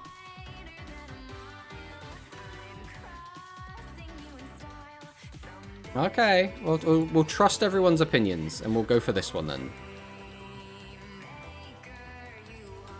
Because the thing is, in terms of a game like this, the animations mean nothing to me. I care about gameplay, right? So, like, sure, the animations might, like, look really sick or whatever, but, like... Christ, look at all the numbers. Just raw numbers. And we're to 5-digit numbers as well. Okay, so this looks like the same as before. So is it always just, like, balls floating between you and your opponent, and then you have to just match them?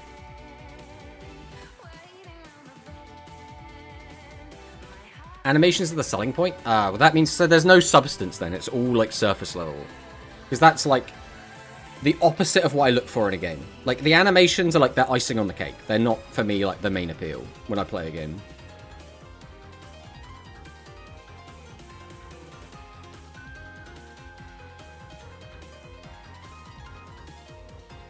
I do love, though, when people do this sort of thing. They get, like, really into it. They're looking at the patch notes, looking at, like, the individual little bits and bobs. Getting, like, super in-depth with it.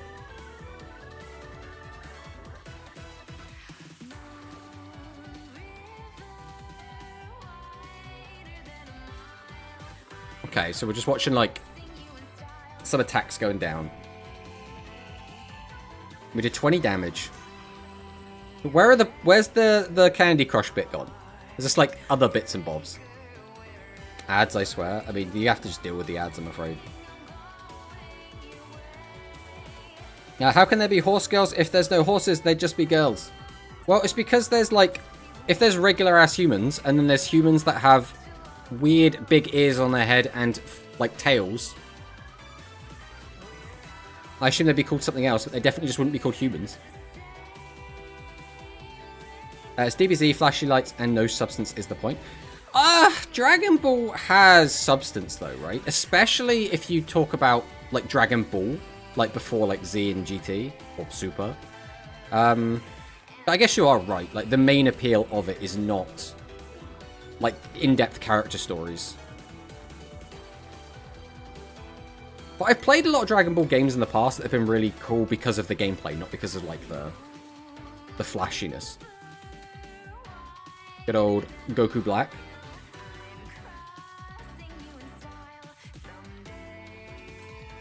So the candy is how you give your characters energy to do their super attacks. They have a variety of effects, raising defense, raising attack stats. So could you be really bad at the Candy Crush bit and still like win just because your characters are like super overpowered? Because they've got ridiculous stats. They have no horses to compare the horse girls to, so they would just be deformed girls. Well, they'd just be a different race, right? Like, they would just, like, they would probably, I don't know, call them, like, Goomans next to the Coomans, right? Like, they wouldn't call them horse girls, I would assume. You're just showing the skills. I mean, this is the Candy Crush bit, right? this bit.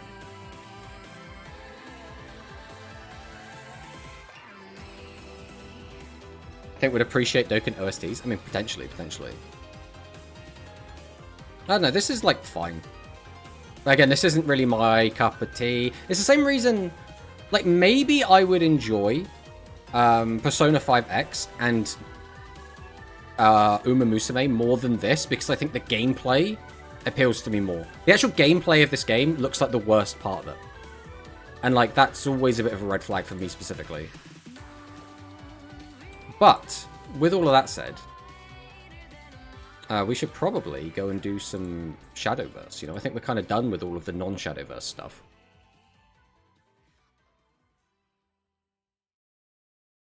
So I think it's Shadowverse time, everyone. Who's ready for some Shadowverse?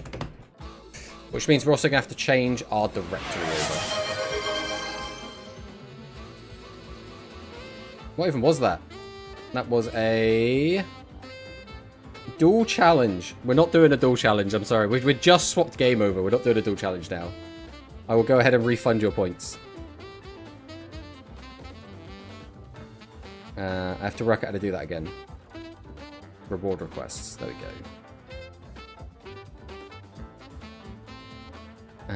Duel challenge.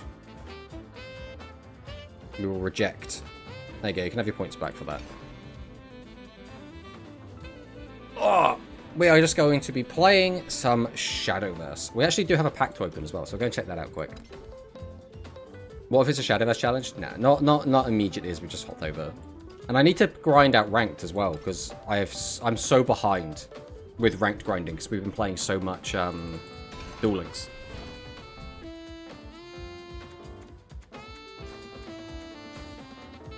So we do also need to change this over still to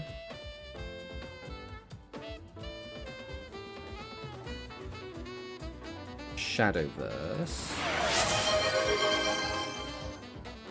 Choose my sleeves? I mean, you can choose our sleeves on this if you want. That's completely fine. What sleeves do we even have on Shadowverse, actually? Level 12? I've got to remember how to change sleeves now.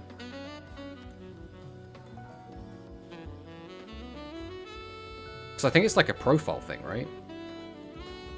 I could just be completely wrong. That's just the name. Is it on the deck?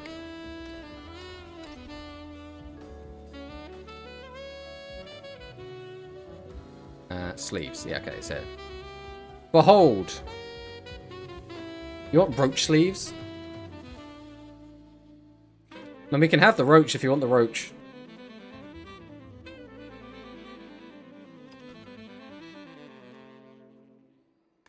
There we go. We've got the roach sleeves on. Alright, we are going to go to the guild lounge and play from in here. Roach best doggo. I mean, we are probably not going to do great. We'll do what we can. We'll try. We'll see how well we can do. But I am currently in Diamond, and that means the games get like really sweaty in Diamond. So we're currently C3 Diamond, because I got told off for calling this Topaz, even though it's the Topaz icon. So we're C3 Diamond. And I don't, like, hate that, but playing in Sapphire is so much quicker. You get so many more wins so much quicker. Being in Diamond, everything slows down to a crawl. And obviously, you can be playing against much better people. We haven't really played the game very much in the last week, so we're probably going to get absolutely bullied by people, but we'll see what happens. Oh, guys, it's Monosync. We found him. Battle is F4. So we will go ahead and queue up for some ranked games. We'll see how this goes.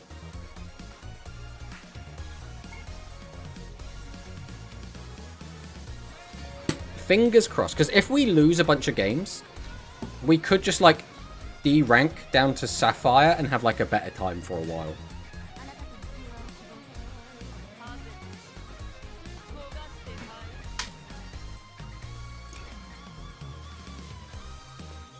That's not a great mulligan. But maybe we'll be fine. We are second. The issue is we don't really have a good...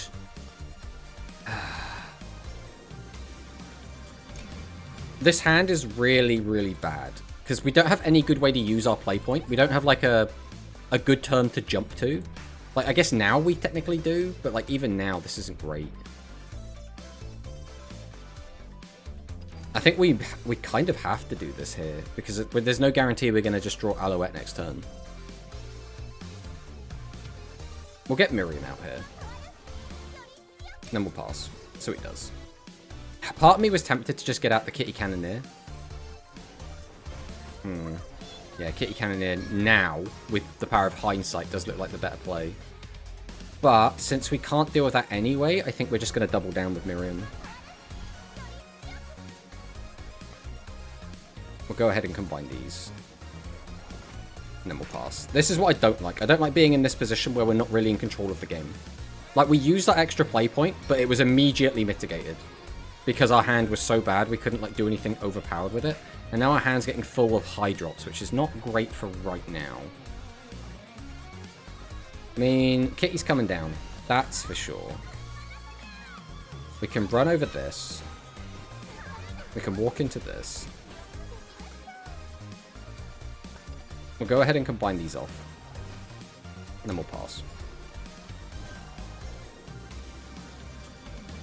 Did you join the last local? Yes, we went 3-1.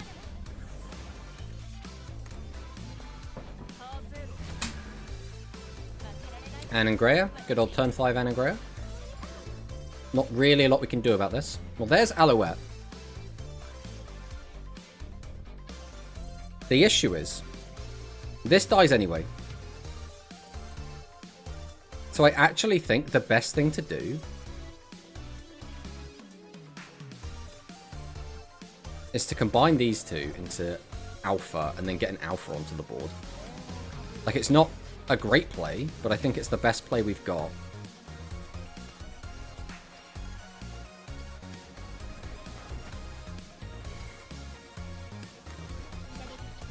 Because Anangrea is such an annoying card.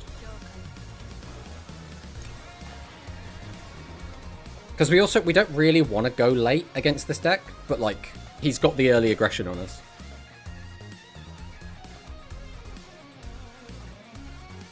Are we winning? I mean, we're not, like, losing. Our opening hand wasn't great, but we're kind of in, like, a weird spot.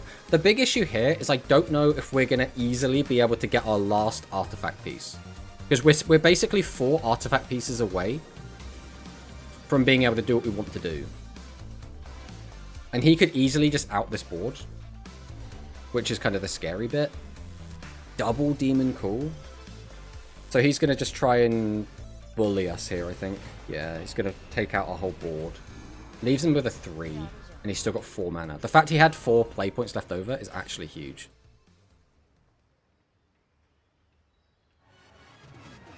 And we can't really do that. Do I just drop 2 of those? Bad. I could evolve and just get rid of this. That's a really bad use of an evolution. There's no good way to, like, make use of Sylvia.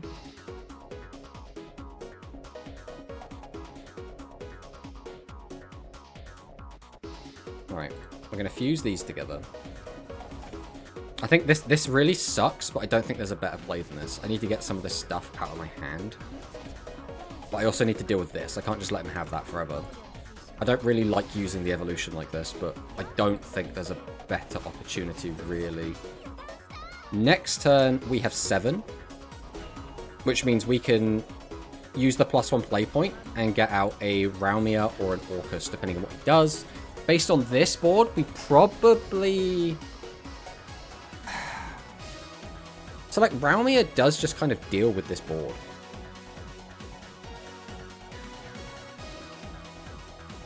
Like, not entirely, but for the most part. So I think we just Raumia here.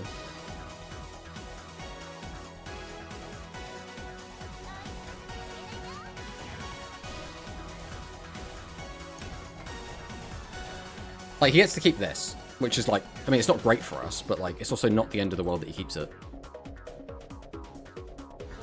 And in grey on turn 5, I'm shocked. Well, there goes my board. Okay. Well, this is where I'd like another one. We don't have another one. We could just drop Orcus. But, like, I don't even really want to super evolve Orcus here, to be honest. Like, his board isn't that impressive. But, like, what else are we doing, realistically?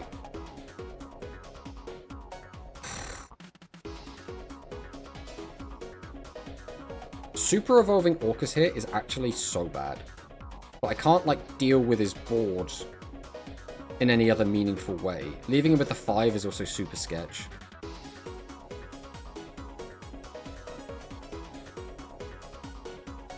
Dropping Sylvia also doesn't, like, help me in a big way. I mean, Sylvia could just out this board on its own, but then I could might as well just do it with Orcus if I was going to super evolve anyway. So I think we have to drop Orcus.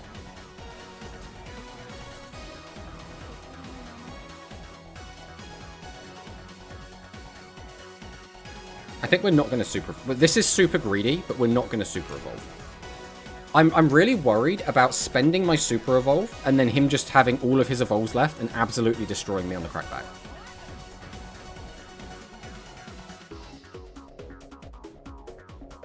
Like, we are in no way in control of this game. We are absolutely playing to his tune right now, which is really, really bad. That is really not where we want to be. You're really late, which does not help. So we have to drop Orcus. We have to super evolve at this point. We don't really get a say in this. It's that or just kind of lose, so...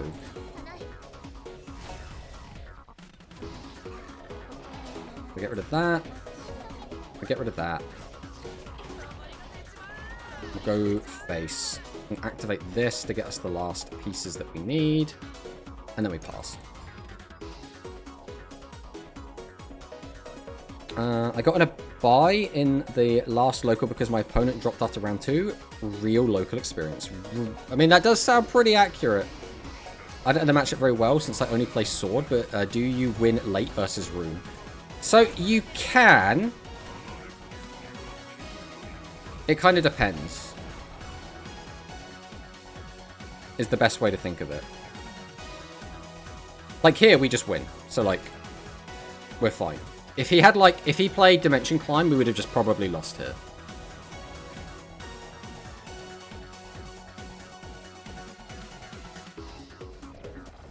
So, going late against Rune basically comes down to, were we able to maintain high life total? And if we were, then it's fine, right? We're going to be fine, whatever. If they get out a Cocytus and then activate Climb, we almost always lose those games, because I don't know how any deck really beats that. Like, your opponent has to, like, absolutely fumble it.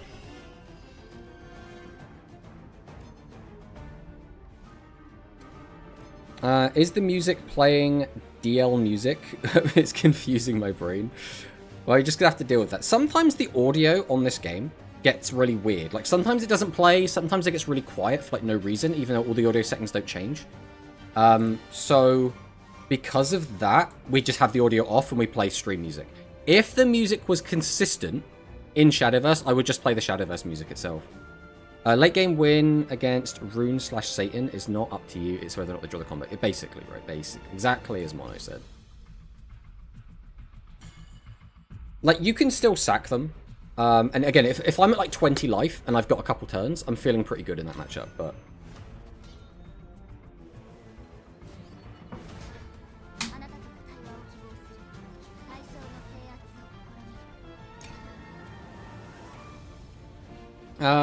so this isn't ideal. We have got the play point, which is nice. So we can turn 4 Alouette.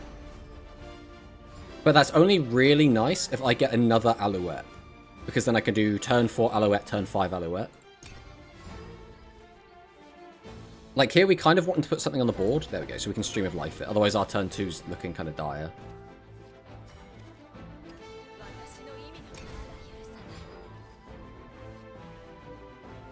So this is like far from like a great hand, but this is a very playable hand. And that's all that we really need, right?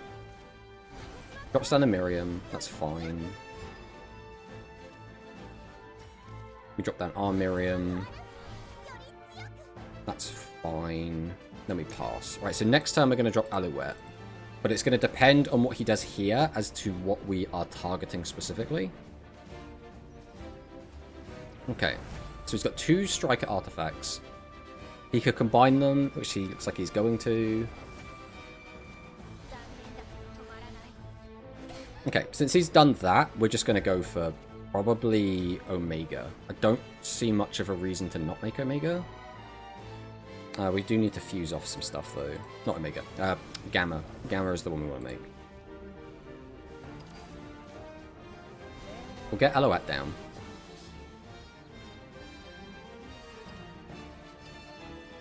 Combine these. Use those together.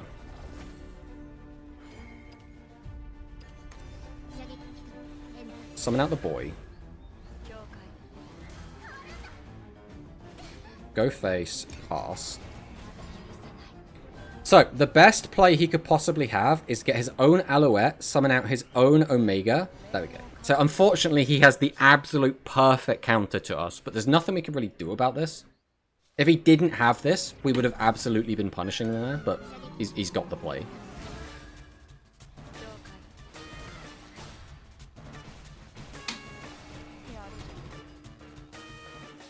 Alouette off the top would have been the best thing we could have drawn. But we did not draw that, so it sort of doesn't matter.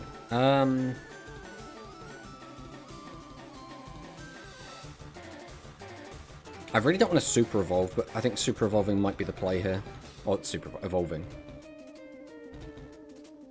I could just drop the 3, that leaves him with a 4. The problem is that opens him up to just going hyper aggressive, which I don't want to let him do. See, this is the issue. I feel like I'm in a lose-lose situation right now, so I think we have to do this.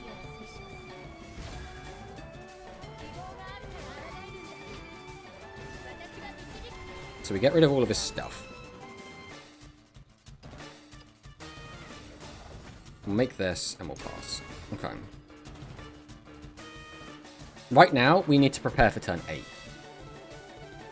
Which means we have to not take too much damage. We have to keep the board as clear as we can. He's gone for Beta. Okay, he's gone for Doomright. That's actually fine for us. So we're going to take a little bit of damage here, but this is all going to pop. He has no board control for next turn. So we can go 5.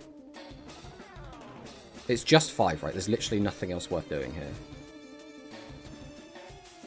The only issue is, because of the cards in our hand, we're sort of forced to do this. Which is fine. It just means like we're not going as aggressive as I would like.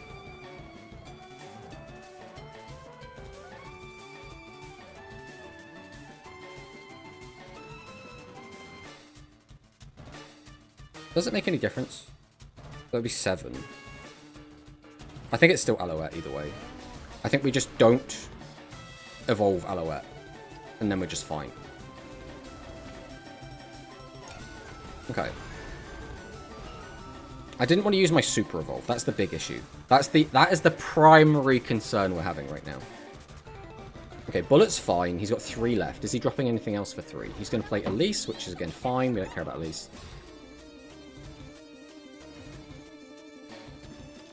So here we are just going to drop Raumia. We'll get these 3 out. Then we're just going to pass. We heal back up to 18, which puts us in a good spot. Got my second cop yesterday. I might build War Crimes Rune. Ooh, nice, nice. And question on Mulligan. Do you not keep the 1 playpoint spell? So the 1 playpoint spell you don't really want to use on turn 1.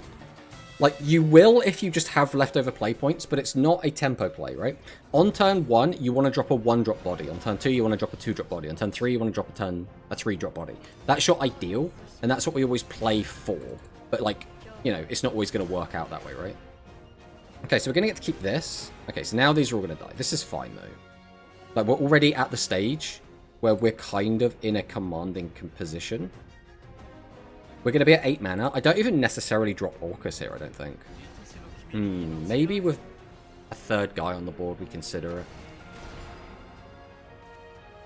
We're at 8. I could just drop double Kitty. That cleans up most of this board.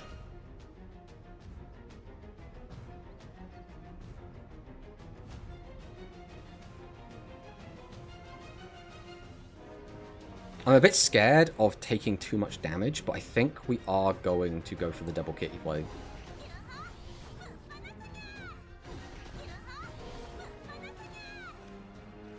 Then we can go ahead and make beta. And then we're just going to get rid of both of these. So he gets to keep the 2, which like is not great for us. We're going to take some damage here. If he chooses to do a big push, we could take a lot of damage here. But the maximum he should be able to get through here... Yeah, if he does Orcus, Super Evolve Orcus, that is a play point used very aggressively. Okay, he is going to do that. That's very interesting. So that means he's going to get, what, 9 damage here? Which, like, isn't a small amount of damage, but... Like, unless he's got another Orcus in hand, which might be the reason he's done this. Which is kind of scary, but, like, we can't do anything about it if he has. We just have to do what we can. So go ahead and evolve our Orcus. We get rid of this with this. This gets rid of this. I want to maintain this thing on 6, because that can be very important. So I'm going to swing over this with this. Then we're going to go face. And we'll drop this down. Okay. So he gets the first play on 10. So he could, if he wants to, go for Omega. But because we've kept this at 6, he can't pop this with Omega's Enter the Battlefield effect. So we're actually in a pretty good spot here.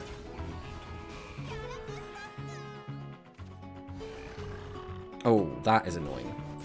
And that's us dead. I forgot about the puppet, not gonna lie. We forgot about the puppet. We absolutely forgot about the puppet. I mean, I don't think there was anything we could have done anyway. Like, we could... I think the turn where we, like, lost the game was when we let him keep a 2-2 on the board. And there's not really a lot we can do about that. Like, realistically, the only way to get rid of that 2-2 would have been to pop a Super Evolve super early, so...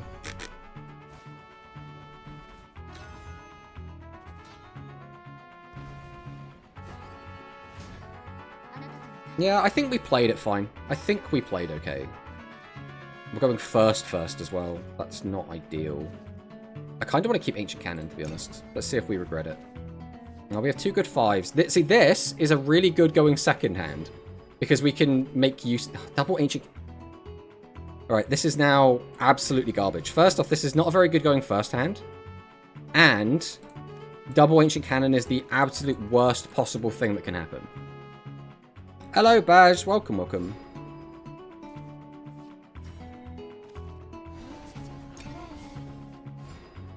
So this is probably not going to go our way, unfortunately.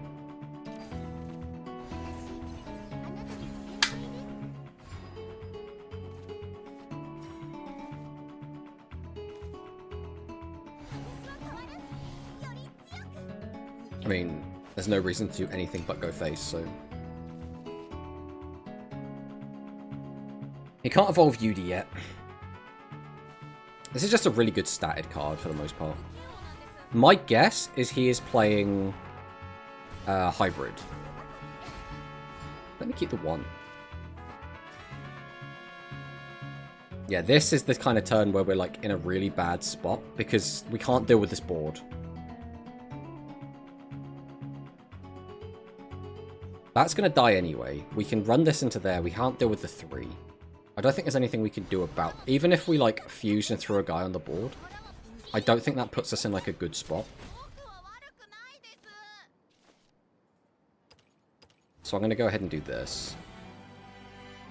And then just pass. That kills itself. He's still got the 3. We probably take 3 to the face, but...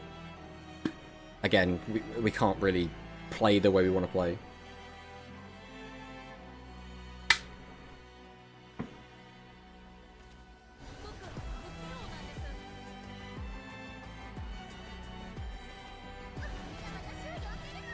This might actually just be pure puppet. Ow. The scary thing about pure puppet is they can just kind of kill you out of nowhere, which is not really something I want to deal with. Alright, we'll drop Alouette. Alouette adds these 2. We'll go ahead and combine these. Then we're going to combine these. Then we're going to evolve Alouette and get this out.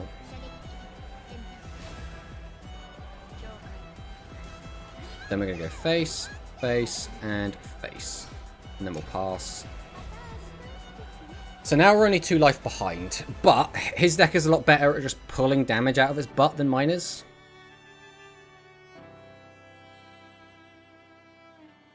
Apollo Evolve UD face would have been brutal there. I mean, what could we have really done? Okay, that's fine. Another UD. Is he going to evolve UD? He might evolve UD. Okay, what is the point of evolving UD here? You're going to run into the 4-6, or are you just going to, like, clear out a 1-1? Either way, it doesn't really make any difference to me. Does just run over a 1-1. That's, like, fine. Don't really care about that. I mean, do we just drop Sylvia to just regain life? Like, we're on curve. That's not a bad shout. We can get a lot of value if we go for the cannon. Actually, maybe cannon is the line. Because although we don't gain health, being able to just get a lot more pieces. Because that's what we're really lacking right now. We're lacking artifact pieces. So I think we are going to go cannon.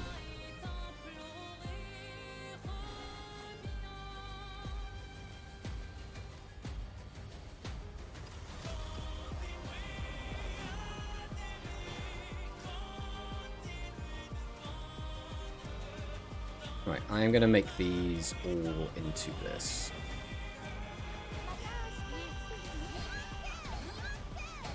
Okay.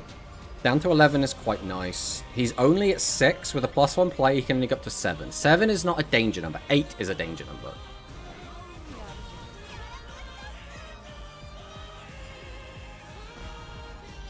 Which one was that? That was...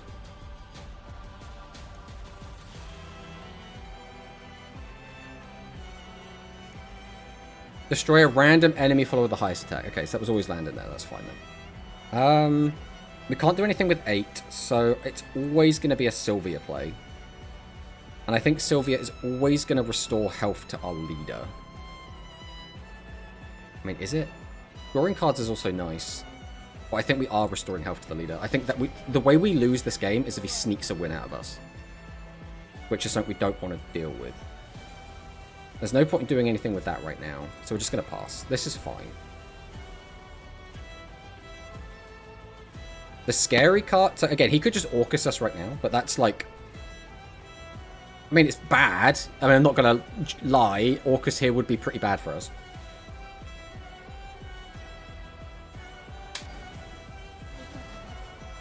Gain health next turn. You're in a good spot to not take much more damage.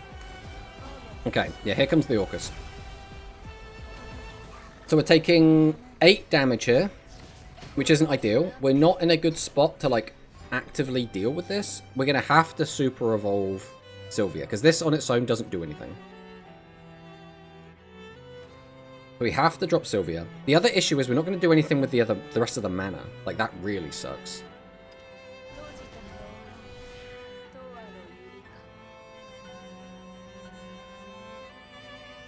I think we have to super evolve it as well, right? If I regular evolve it, I can pop that, run into that, and then that kills me.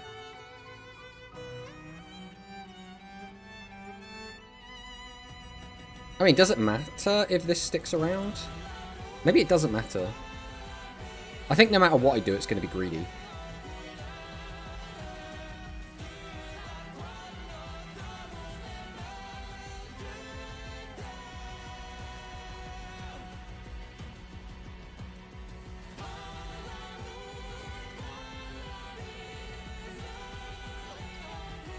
Oh no, it has to be that one. Right, so it has to super evolve so we can get rid of both of these. And then this should be able to walk over this without dying. And we have nothing to do with the 2 mana, so... Can't pop Orcus with regular Volcazaloid, yeah. Yeah, it's been a while, okay? It's been like about a week since we've, like, properly played the game. Okay, right, immediately, that is not a big scary Orcus, so this is very dealable. Okay, that's going to deal with that. Nothing we can do about that. 3 mana left. So we can pop this just by combining 2 guys, which is an option. I would like to get Rauma down, but then I don't have a completed artifact for next turn. So I think we have to put this down.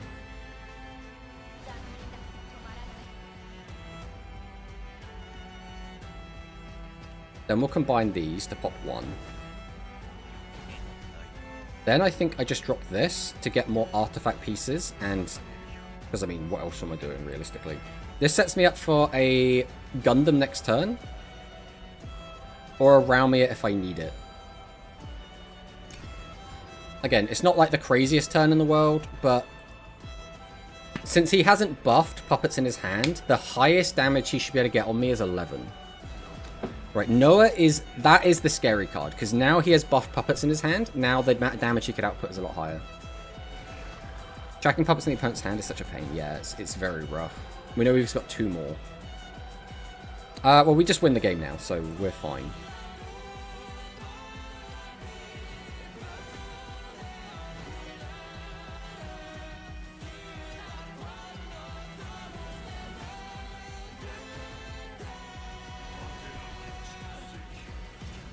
So Omega comes down. Super Evolve Omega. Omega Punch. Okay. We good. I still think Orcus should only give Rush, not Storm. So I'm of 2 minds, right? So first off, I don't want people to think that I am like an Orcus apologist because I play it in my deck, right? I think Orcus is busted. The issue is, I think we need to hit Orcus in a way that it makes you not want to play it in Artifact, or at least it doesn't give you as much of an advantage in Artifact, while still allowing it to be strong in Puppets. Now, the downside is, Puppets really need Orcus the way it is, because that's their, like, big damage play. They don't have another big damage play. That's it. So, and even if you look at it like that, Orcus's big play is usually 8 damage, right? So if you compare that to, like, Albert's usually, like, 12 damage. Roach is going to be, like, 14 to 22 damage. Like, there are these other, like, aggressive style decks that can do a lot more with a lot less. The problem is Orcus is multifaceted. Orcus gives you potentially a good defensive wall, as well as you can use it to clear your opponent's board, or you can use it to go face and get damage in. And that's kind of where the damage drop-off makes sense, because if it's only doing 8 damage, that's not a big number, not compared to what some of these other decks can do. But the issue is that, again, you can play Orcus in Artifact, and that's where it becomes a problem, because Artifact already has Raumia. Now, Raumia has its own other slew of issues, because Raumia doesn't usually answer boards very well. Raumia is usually like a setup tool, rather than anything else. It's like, I'm building a board with Raumia. This board won't out your board, but now you have to answer my board. That's kind of what Raumia does. Orcus is 8 play points and takes Super Evolution. It has to be busted. It's just have Shadowverse Mana Curve works. Yes, well, it's sort of like Kuon, right? Kuon is just generically fantastic. No matter what way you play Runecraft, you will always play Kuon. And to be honest, you'll probably always play Anne and Greer as well, because they're just fantastically valued cards. You play them in any version of the deck. Like, it's really difficult, I think, to have it set up how they have it set up, and to have it, like, function correctly.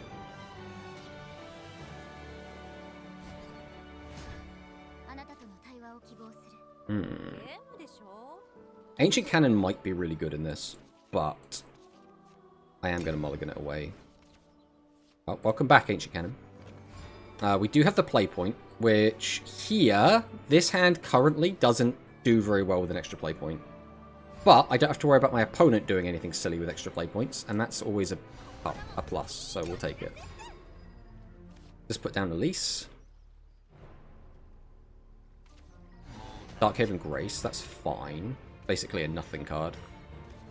So right now, that's going to be our play point. Turn 3 Rukina into turn 4 Rukina. It's not like the strongest play in the world, but it at least makes use of the play point. Just going to heal for 1. That's fine. So we'll go +1. We'll drop the Rukina. I needed nothing last turn as well, which is actually really big for us. So he's at 4 mana. He's going to play another Dark Haven's Grace, so he can play 2 to heal himself back up to full again. So now he's just on a -3 damage clock every single turn. So that's pretty much fine for us. I'll drop down another Rukina. I could evolve to get an extra little bit of damage here, which I'm actually considering doing. He's only at 4 mana, so he can't wipe the board super easily. This will also put a much bigger clock on him because it will bring out our other guy. Okay, we are going to do this. This is like a little bit greedy, but I think we have to put some sort of pressure on him. We want to have like a nice big clock on him. We'll go into this. And then we'll go into this. And then we'll pass. So you can keep doing that if you want, but you're not going to be able to wipe the board until next turn. Oh, that's a good one, actually.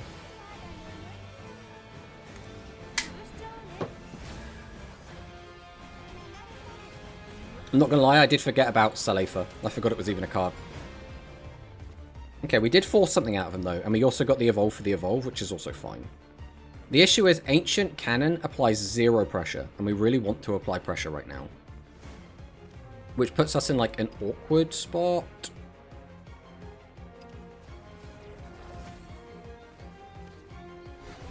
We'll drop Miriam. We'll go ahead and combine these. I think we do drop this. And then we are going to combine into both of these. I don't think we evolve her yet. If she survives, then we'll consider evolving. This is the scary bit, is if we get to super late game, we are just going to lose. Like, he is going to be extremely dominant in this matchup if we get to super late game. All of my control tools are doing nothing right now. Because literally, control tool, control tool, control tool, sort of a control tool. So, like, all of my hand is doing, like, just nothing right now.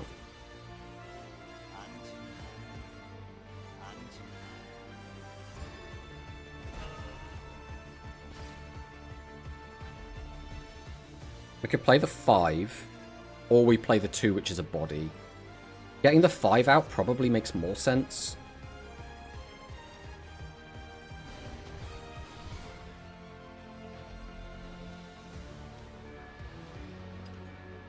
We'll combine these. I think I am going to evolve. Again, applying more damage is going to be good. We need to apply pressure where we can, and getting the more pieces is still good for us.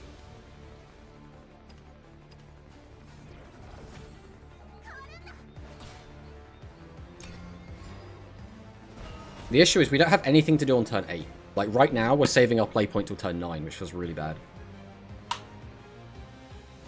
Salefa for Board Clear on turn 5. You have Cannon for the silly ambush guy, so we should be okay. I'm not worried about the ambush guy. Cannon is also really good here as well. But again, it just means playing Cannon means we're not doing anything else, which is like the super sketch part.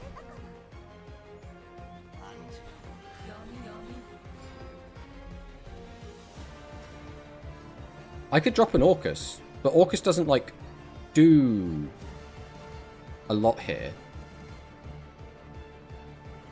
And he's at the point where he can just board wipe. I kind of want Orcus as, like, a response to him doing stuff. I could just combine pop 1. This is the issue, is this thing is a 3. So what I could do is just drop this down and pop the 3. Oh, we have to target this one. Alright, he's got the protection. I mean, that's fine, though, right? What have we got? We've got 7. I could go 2 plus 4 and just call it a day. No, I think we're going to do this. We're going to hit this. We're going to drop this. We'll combine these two. We'll combine these two. We'll combine these two.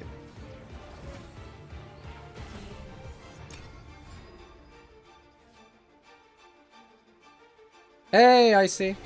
How's the Shadowverse been going? The Shadowverse has been going... Okay, now this is a very scary card. Lapis is actually so annoying to deal with. I'll let you save Orcus for 8, then try and kill on 9 with the play point. That's what I'm feeling. Because Orcus now, like, answers this very well. Braumir would also not be bad. Like, here comes all the 8s, like, a little bit late. I think Orcus still comes down here. I don't think there's a reason to not Orcus.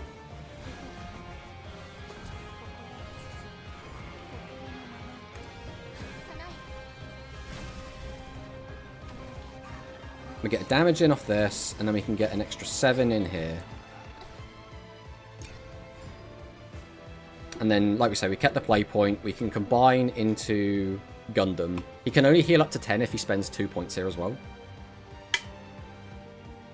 Cheeky 9-10 mech isn't the worst thing. It's not the worst thing, but it depends what they do, right? That's what makes it kind of scary. We'll also do exclamation mark. I need to sort that out at some point. I'll have to sort it out after stream. But we can do exclamation mark IC over there. Give IC the shout out.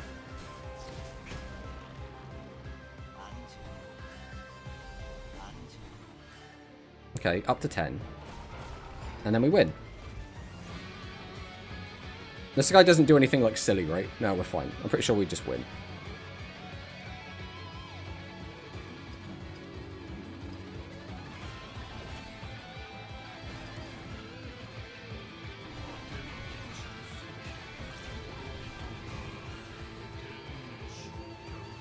Kaboom. Alright.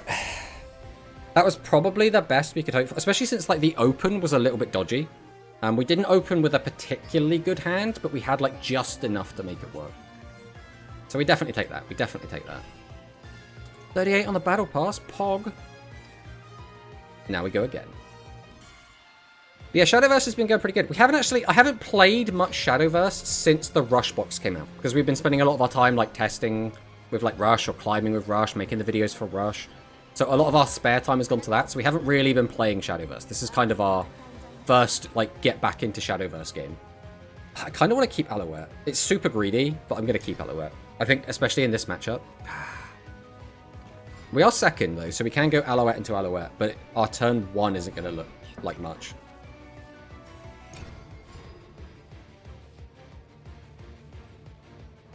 Alright, that's good for us, because now we can actually use Stream on turn 2.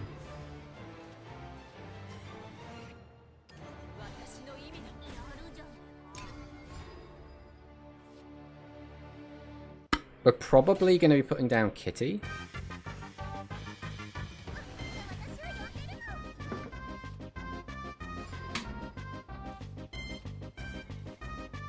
Because Kitty can clear this up, and I need to not take too much damage. So I think it is Kitty here. Like, there's an argument for killing that one instead, but I'm mitigating damage more than anything else here.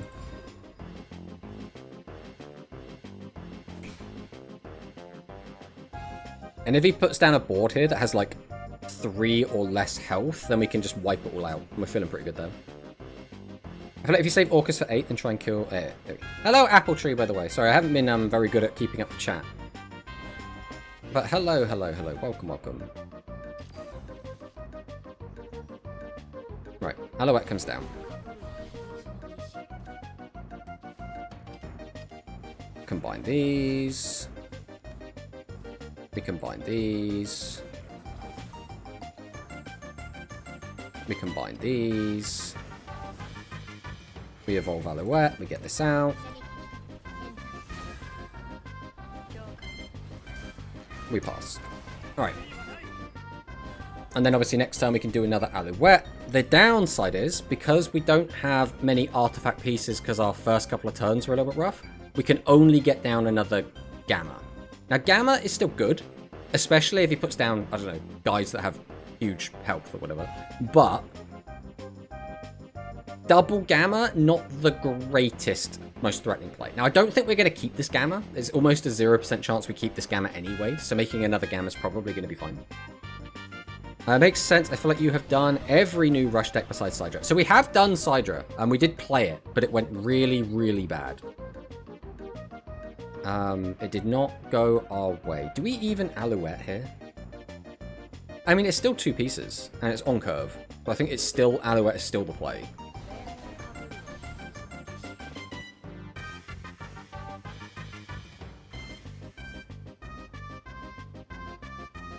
I still think I even do this. I think just keeping him on his toes is worth. There was maybe an argument for instead of getting this, like combining these into a taunt guy. They need a new skill for real. They missed the perfect opportunity for one. Yeah, I mean, there's still a chance that they'll get a new skill, right? Right, we'll take that. I mean, double Alouette is a real pain in the ass to actually deal with, especially his sword. I don't know if he was playing, like, super aggressively or not. Like, if he was going for, like, a mid-range strategy, or if he was just going for aggro.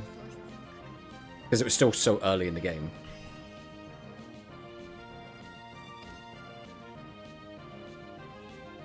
Right, we'll go again. Last time I was in Diamond, we actually had, like, a really, really rough time. So the fact we're, what, 4-1 is actually pretty good for us so far. Yeah, we're expecting one more box before Worlds for Rush at the very least. So it will be interesting to see if they do give us...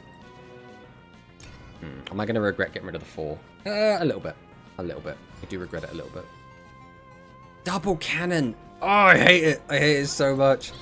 So my ideal... I will always try Mulligan for the 1-2-3. If I get a good 1-2-3, then I'm... That's exactly what I'm after. Double cannon is always so annoying. We only run 2, specifically because we don't want to see 2 of it. Isoar doesn't really have an answer for double Alouette. I mean, you're not wrong. Like, he could have killed one of the, like, he could have killed the Gamma again and then, like, not really done anything else. I think we're going to put down Ironheart. Because even if he trades here, I'm still fine with that, right? Like, realistically, I'm going to be trading with him wherever I can. So if he trades into me, that's completely fine. Right, +1 play point. And we got 2 of these down. Okay, and he's just going face still. So bro has no strategic depth. He is just up, go face. Okay. Well... I can now deal with this. You are just going to deal with one of these. You're going to deal with this. We'll drop this because there's no reason not to. We'll go ahead and combine these together. That's all we got. So we left him with 2. There's no way we could have gotten anything better than that. So, oh, he's playing the crown. We're evolving Lance Trooper. Okay. We're just going face still. So bro actually just has mush in his head. There is no brain in there whatsoever. Which is, like, fine. You can be a mushy, brainless person. That's fine. We'll drop down the Ancient Cannon, because this will just nicely just clear up everything else that we need.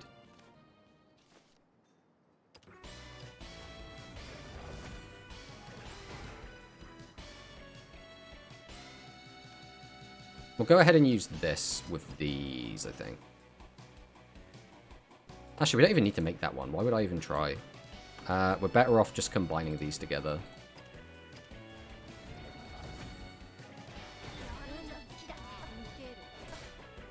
Alright, the only sketch thing here is we are already on 14, which is a little bit scary.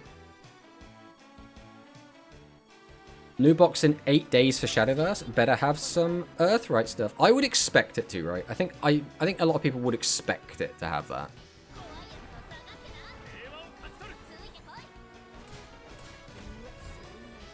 Okay. We're at 6. 6 puts us in a bit of a weird spot. Especially since his guys now have, like, a little bit more health. The problem is, we don't really have anything for next turn, as is. And that is very sketch. I think this just swings in here. There's no reason not to. Then... we'll fuse these together.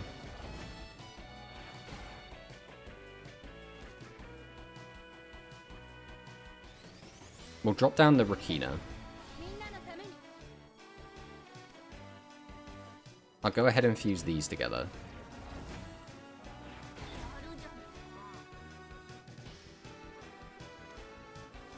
Then I'll fuse these. I can run into this. He'll get that guy. Alright, I am going to do this. I don't really like doing this, but I really don't want him to have a guy on the board.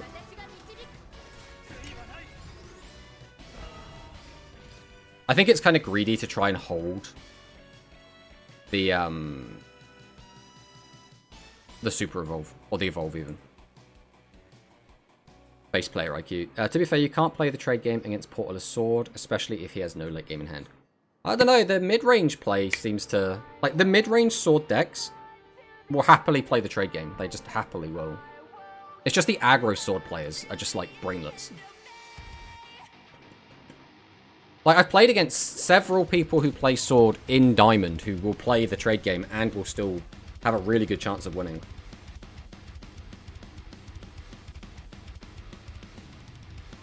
It feels like with sword, it's less about like pivot the strategy to like go face or like play defensive. It's like in deck building, they've already decided which they're doing.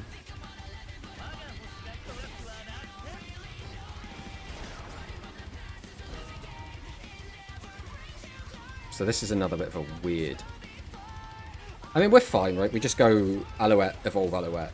Completely fine. Nothing to even think about here. And that also gets us the last pieces we need. It's just a little bit of a shame we can't make any... It's like... I would like to get out an alpha to just heal up, so we're just out of range of just dying. But I don't think there's a good way to do that here.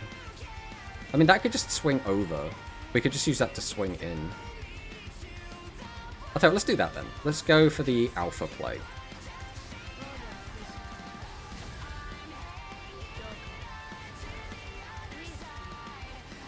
So I have this hit here. We'll combine these off. Get a damage in there. And then we can heal up. Just to get out of range of, like, potential shenanigans. Didn't have the 1-1 rush into 1-1 protect his Squire, for example. That's not aggro. It's just silly. I mean, I think when the deck gets to do its aggro thing, it's really, really oppressive and really, really scary. But when it doesn't do exactly that, the deck's kind of like... Like, when it's the mid-range play, I think it actually feels a bit scarier. But, like, it kind of depends. Because, like, for example, here, he's got 2 cards in hand. Because he hasn't found, I think it's Amelia, the one which, like, draws a bunch of cards and gives you back play points. Like, I feel like he's on the back foot. He's in, like, a really bad spot. I could drop Raumia.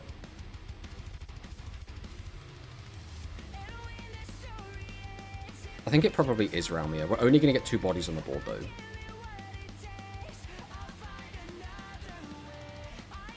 I can't do anything about this. And he could, like, 9 play point a guy next turn.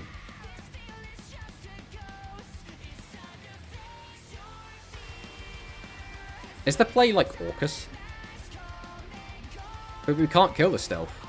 Oh, we have to just combine guys down. Okay. So we go for this. We do this into this. Oh, I've actually fucked this up. I'll just drop this on the board. Never mind. Alright, we're dead, boys. We're dead. We're dead. Yeah, we absolutely fucked it. We absolutely fucked it. In my head, what I shouldn't have done, I shouldn't have read chat. I think that's what I shouldn't have done. Because it made me second guess the play. I could have just dropped the Orcus and been fine. I could have... There were so many plays I could have done and just been fine. But because I read chat, it like actually really made me second guess the line. Don't blame us. It's not your fault I read chat. It's because I just... What I need to do, and this is something I always do, if I just focus on the game, I will play better. If I read chat, it's always... Even if the play that's suggested is better, it's still bad for me to read chat. Because I will play worse because I've read chat. Because now I've like... I already had a line of thinking, and now I've got another line of thinking that's been put in there. And now I'm comparing the 2 lines. I think we absolutely should have won that. But we absolutely punted it. Right, we're just gonna go aggressive with this, I think. This hand, like, we don't know what we're gonna get.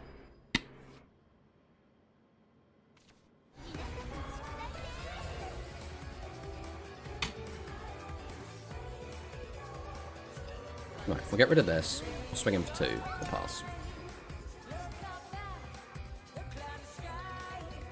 Goes to the Foresight. 2 mana left. Activates another Foresight.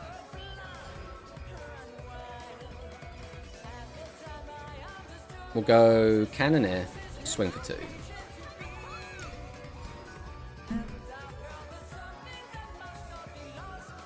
We do also have our own Ding Dong now, by the way. It's not the same, because we were using better Twitch and they didn't have it over there. Or better TTTV. But we do actually have a Ding Dong.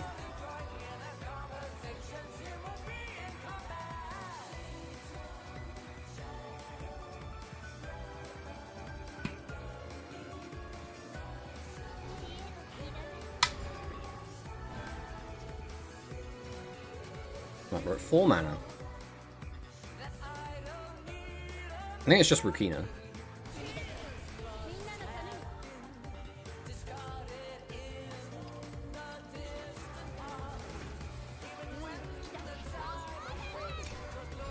Right, we've gotten down to 11 already, which we didn't expect. He's at 5. He can't sub. Right, so he's going to go Anne and Greya turn 5. Who would have thought that Anne and Greya could come down on turn 5? Insanity. Tomato's Ding Dong's worse than Hikari's. It's a nice little one. Also, it's like unique. I like it. I think it's cool. Okay. 4 is an annoying number. There's nothing we can really do about it. I mean, I can deal with it if I evolve, but it's a really weird evolve.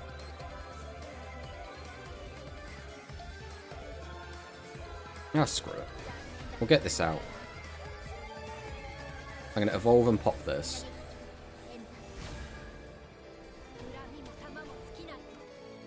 Get rid of it with this. And we're going to combine these together. Then we'll pass. We're keeping pressure applied. So he's on turn 6. He can't Kuon. He could drop down another Anne and Greya. That's probably the most annoying thing he could do. Well, to be honest, the only game I think everyone wants to go second. I mean, I definitely always want to go second. But I've had some people tell me they prefer going first, so... Well, that's kind of scary. The issue, like, this on its own isn't the end of the world. It's because he could put down a Kuon next turn. And that is actually really scary.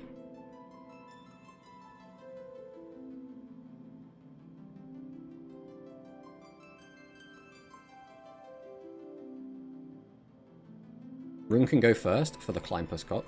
The thing is, Rune going second can do the Anne and Greya, Kuon, Kuon play, which is, like, the most disgusting play in the entire game. So, I think I'm always on the... They probably should be going second train. I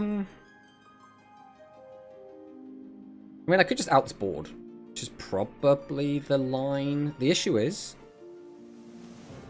I mean, we're going to have to go for the draw. So we'll do this.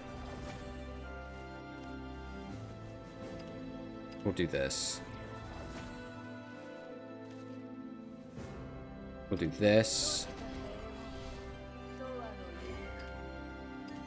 We'll do this.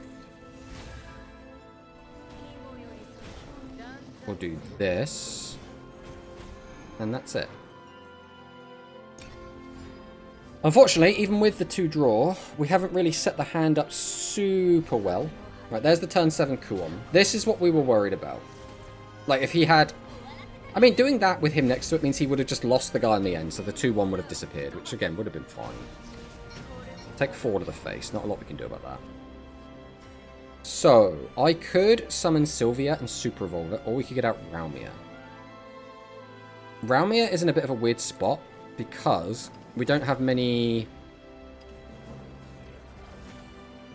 Gundam pieces. So I don't really want to summon out Raumia here. So I think Sylvia is actually the better play. Sylvia would have to Super Evolve. Right, we're going to do this. We are going to Super Evolve, and we're going to get rid of... It doesn't really matter, does it? Because they're just going to disappear anyway.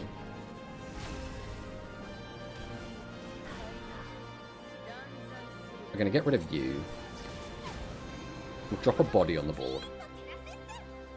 And then we'll pass. So right now, again, we're probably saving our play point for Gundam.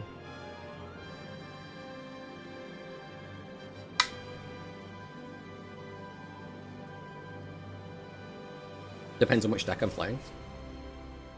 Yeah, I mean, again, the deck I'm... Like, with this deck, I always want to go first. Even if it's just because... A lot of decks can do some really stupid broken shit going second.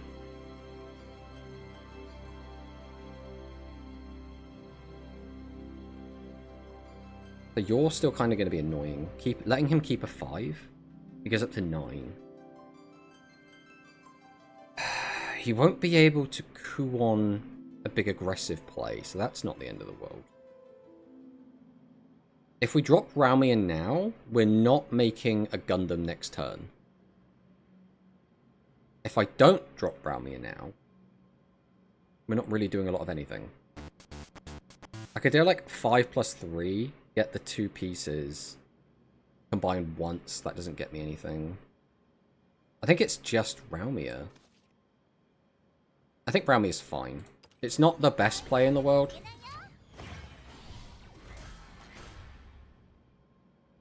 But I think I'm fine with it.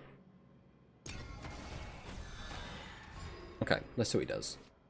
Let's get the music back up. Like, we're getting to, like, Sketchtown. I don't like being in Sketchtown, but... with only one Super Evolve left, I don't want to, like, throw it away. And I need to answer at least some of his board. Next turn, we might be dropping Raumia plus Artifact Recharge. That will get me a 3rd thing for Raumia.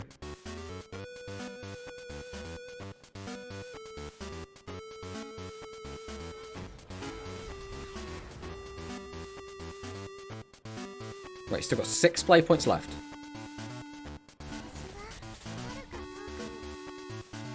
Okay.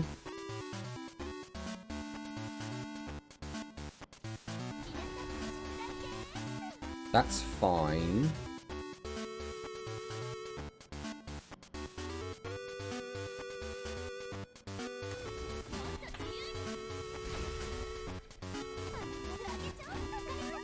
And then you clear that. Okay. He had to use his Super Evolve there, so, like... all things considered, that actually went alright.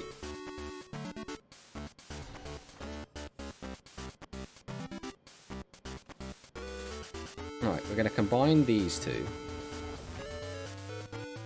Then I'm going to drop Raumia, and we're going to get these 3 out.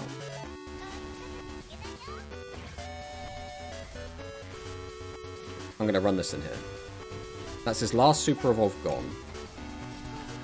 We go back up to 20. Alright, we're on turn 10. So, Cock is the scary. I mean, the issue is, Mono, there was nothing we could do, right? Like, there was physically no way for us to play around this. So, we just have to take this for what it is.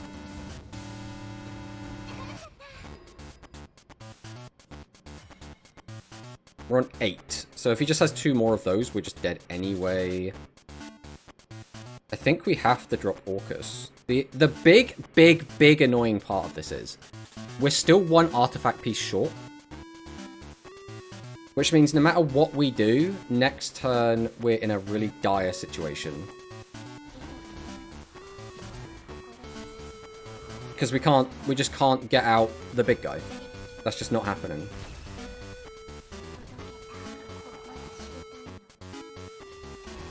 We do that, we do that. Because it's 6 damage as well, so I don't think it even matters.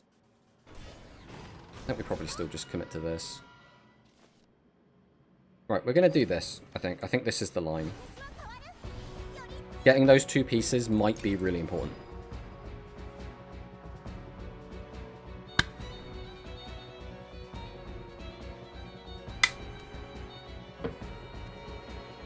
No! No, now he just needs the rush! I think we're dead. I think we're dead. That was our best hope. I mean, we played as well as we could have. I don't think we made any big misplays in that game. So, like, if he killed us, it's just... He just wanted it more. I don't think there's much more we could have done there, but... We did what we could, and we did win. He didn't have the storm. Well, that's like, he needed the storm, or he needed another 2 of the burn guy. Any of that would have been horrific for us, but... we're going second. We're against sword. Right, I'm going to be really greedy and keep double Alouette. This is actually... That was a godsend of a top deck as well. Like, this is something you probably should not do, by the way. Like, just basically committing to having very little in the way of early game is a really, really bad idea. But, if we just get lucky... Okay, that's fine. I don't need you. We might as well go face. And then we'll pass. The issue is next turn we have nothing. So if we don't draw a 3-drop, or you know, a 1, a 2, or a 3-drop, we just don't. We're not doing anything. Doggy. I mean, it's a 2-drop.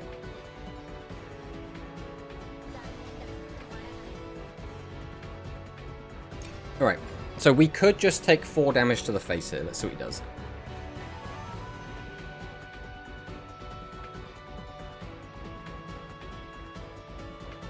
Couldn't have had 2 of the burn. Cock has 3 times of each. See, I've never played Cock, so I've never engaged with it. Oh, he's getting aggressive. But little does he know he's fallen into my trap.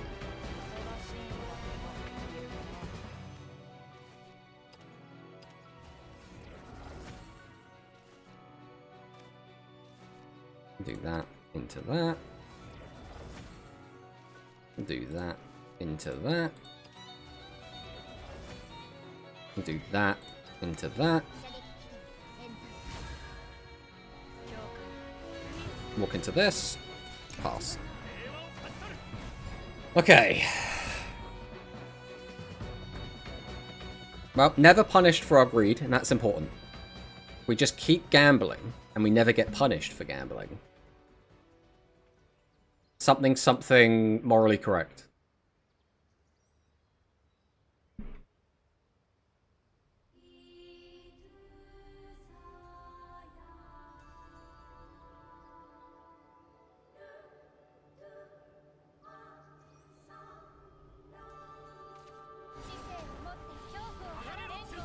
Okay.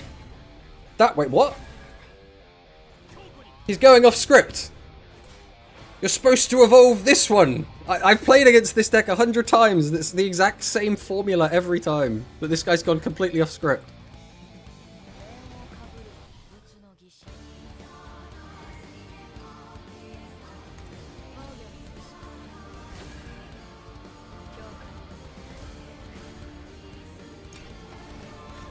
Okay. He's got 5 cards in hand. We're on turn 6. I believe... Is it Amelia? I always forget the names. The one which is like, draw a bunch of followers and gain play points. That is always the linchpin of the sword strategy. If they get that on curve, they are ready to go for the long haul. If they don't get it on curve, they always seem to just fall behind. Those who try to gamble always fail. Those who only see the positives of gambling always win. Amelia, yeah, because there's the silver-haired girl, and then there's another one which has a similar name, and she's the 8-drop that summons out all of the wards. But I forget. I always confuse their names together.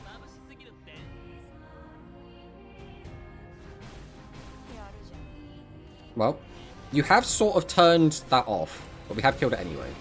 He's down to 3 cards. 6 on curve. We could just play Sylvia. Next turn, we want to get some artifacts on the board with Ralmia.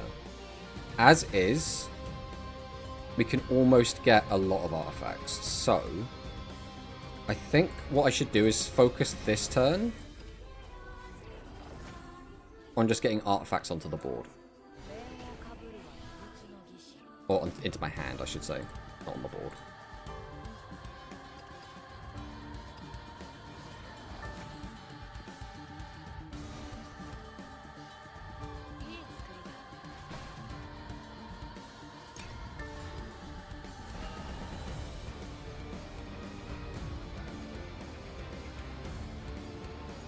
Amalia and Amelia. It's something like that.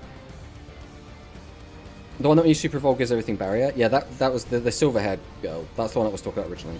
You could mix up the sword units. Amelia and Amalia are such different card names. Oh, how could you? And then there's Olivia, who's just also here, just to hang out. I do really like this play of Super Evolving Leah. Come on, where's the ding-dongs in the chat, guys? It's Leah. She's here. Ow.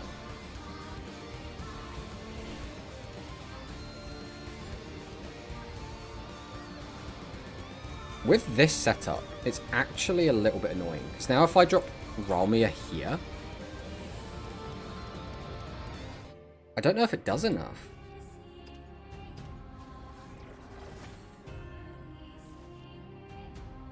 Because it won't clear this board. Not even close. I can't leave him with a 7. Do I have to Sylvia here just to wrestle back control?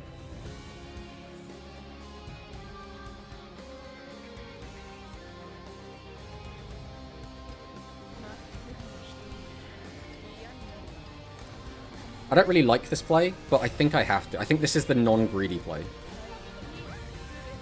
This way I also get to maintain the play point. We go back to 18, so out of the range of just getting cheesed.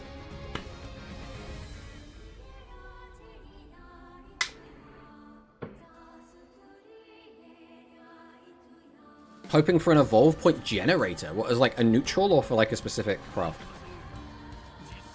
Oh, he's here! Gino! I actually love Gino so much. He's so disgusting. Like, he's so cool. Okay. So he's got a 6 down. Now, I could just drop the Ralmia, which is not a bad play, but he gets to keep Gino is the issue. And he can just attack twice per turn, so that's 14 to the face. So I can't let him Gino me. So I could Ralmia Super Evolve. That might be the only real option I've got. I don't really want to use the Super Evolve, but I don't think I have a say.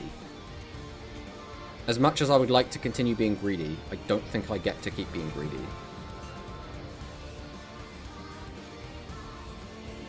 I think there's no way to deal with this without Super Evolving or without throwing down Gamma, so we're just going to do this. Because I can't let him keep Gino. Like, that is not happening.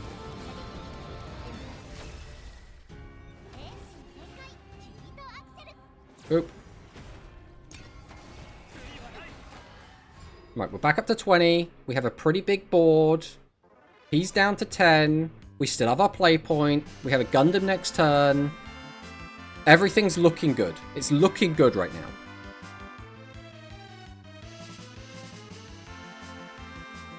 Neutral, preferably sword.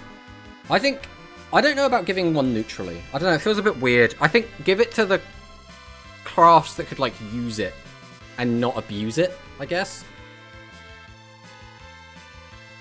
Don't save the Evo point, you'll get them to 10. And sword doesn't heal besides Olivia. Yeah.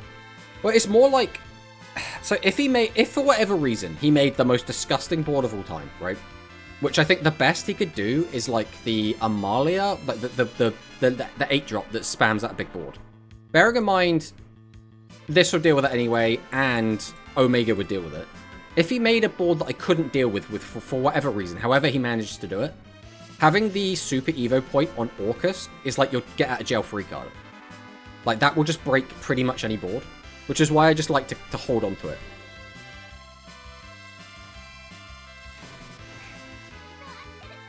Boop. I think it's GG here. Yeah.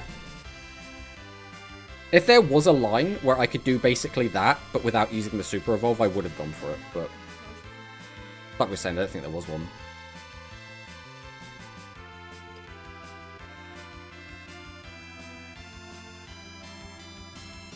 We go again.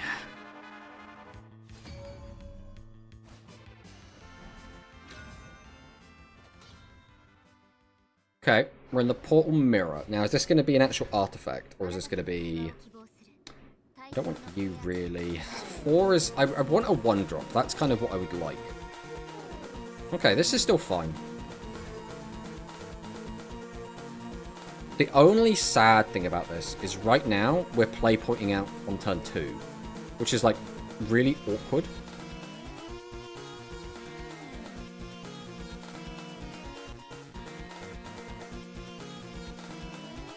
I could just do it now. But even that's really awkward. I tell you, let's do it. Because we got 2 2s. We'll drop this down. We curve out quite nicely otherwise. So we'll try and apply some early pressure. If it works, it works. If it doesn't, it's not the end of the world. Okay, Ironheart comes down. That's fine. Now the question is, do we trade? Because if I go face and he has the removal spell and pops my guy, I'm now behind. Which I don't really want to be behind. So, I think I am going to trade here. Just out of abundance of caution that you could have the removal spell. Because in this matchup, whoever gets the early aggression and gets to control the board and gets the early damage in, really gets to control the tempo of the game. So I just don't want to give him a situation where he gets to dictate how we're playing. Right. So now we have board control temporarily. Obviously a 1-3, not the best to be sitting on.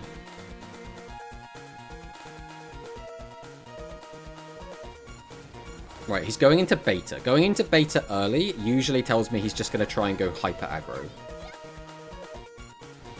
He's also got so many pieces. If he starts making multiple beta, that is the scary bit, because that means he's just playing the cringe version.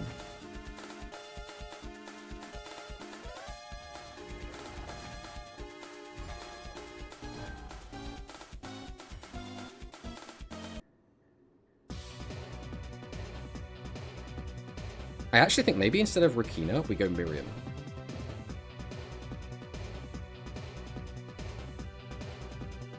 The problem with going Miriam is it makes our play a little bit more annoying. But doing it this way, I get to deal with his board. And I kind of want to deal with his board. And like, we don't have like an Alouette or anything, which would simplify things quite a lot. Since we don't have that.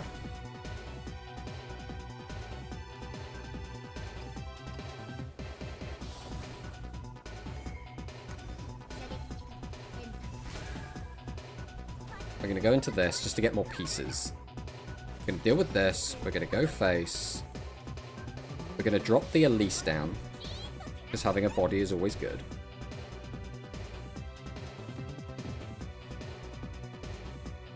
Then I'm going to combine these. And then we're going to pass.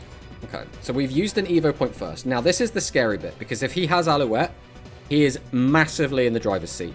He's going to gain so much tempo and advantage. He's going to board clear. He's going to make a board that I probably can't clear. Yeah, this is the scary bit. Because now, the only way I can answer this in like an efficient way is to get my own Alouette. And I don't think we're going to get Alouette here.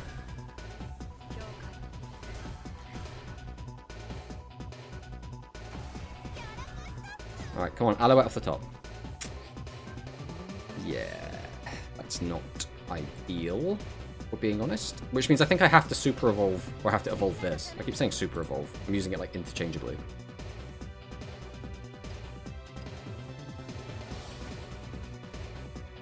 I don't want to evolve this, because it feels really bad, but I don't...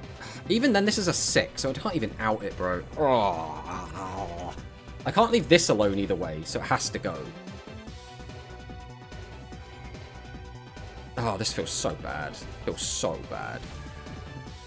I literally don't think I have a choice, though, so...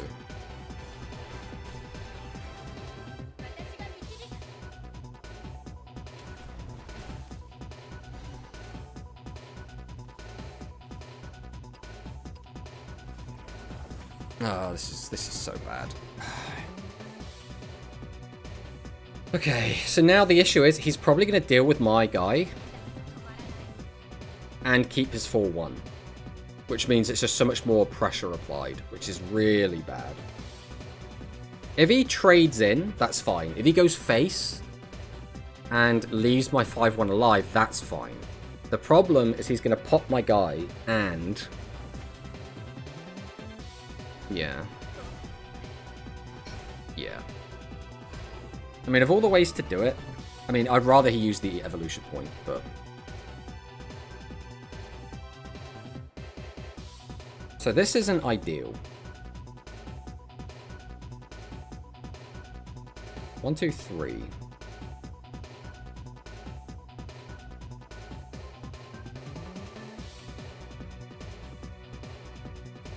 Well, not super evolving. 1, 2, 3, 4. I mean...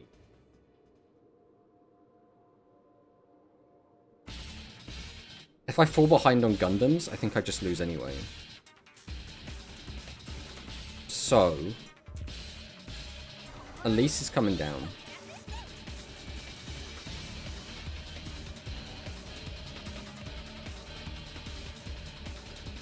Go into this. We'll do this into this.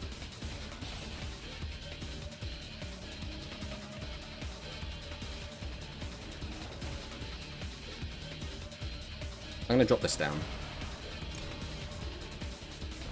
I don't like it because it puts me behind, but I think if I just take all 6 of that damage to the face with not even trying to protect it, I'm super screwed. This was also the really greedy version of this as well, because if I wanted to, I could have just got the striker down and rammed into the 4.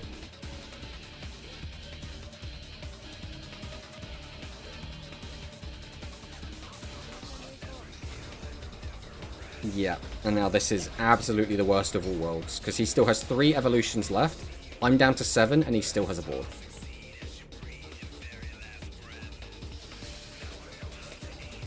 So I have to put this down. We have to get these all down. Alright, we go back up to 10. He hasn't created any artifacts, so the max damage we should be able to take is 8. So I should be fine to live. The question is, do I use the Super Evolve? At this rate, we're not going to get a chance to do much else, so... I think because we're in a dire situation, I am going to Super Evolve here.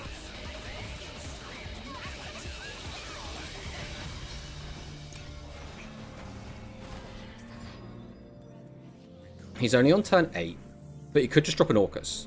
Him dropping Orcus is probably like the worst thing that could happen to me. Which means he's probably going to do it. Which I'm not super happy about, but I can't do anything about it. So... Hello, Renegade. Welcome, welcome. Oh, there it is. Yeah. Okay, so we're having our whole board cleared. Which is like... kind of okay. We're not dead unless he has...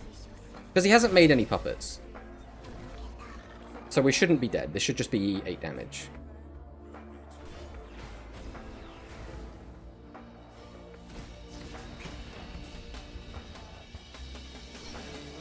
The 4/4 dies at the end of the turn, so you shouldn't have traded. What trade? When did we trade? We rammed in with Raumia to get an extra damage in.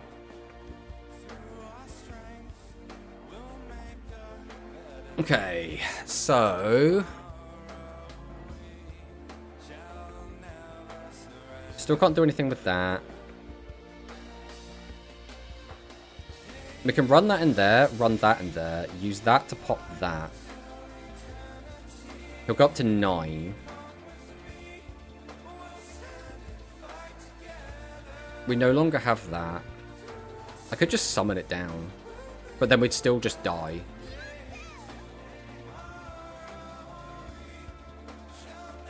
Alright, that is always hitting over that, I think. This goes into there. We always pop this with this. I think this is the best we've got, but I think we are still just dead to a second Orcus. So we're just kind of like, please, sir, don't have another Orcus.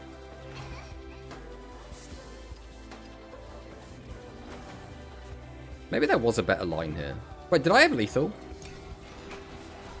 No, I actually had lethal. We actually had lethal. We could have just popped his guy, summoned, made another beta, slapped the beta down. Ah. Wait, no, could we have done that? Yes, we run in. We don't even need to bullet. We just make another beta, drop that instead of this or playing the bullet itself. Shoots for 3, and then make the, just super evolve it. Saw it too late. Just got to AA with Abyss. Nice, Renegade. Nice. I really, really like Abyss. I really, really like it. You need to ward in case he has another Orcus. I think, again, we had lethal. So what we should have done is just lethaled. But our line there was basically, surely he just hasn't got 2 Orcus. But he just had 2 Orcus, so it just didn't matter. The issue is, even if we had the ward, we still die. Right? Because we only had 1 ward. So he would have, he would just go Orcus. Orcus attacks over the ward. Then he hits us in the face for 7. So we still just take 8 damage.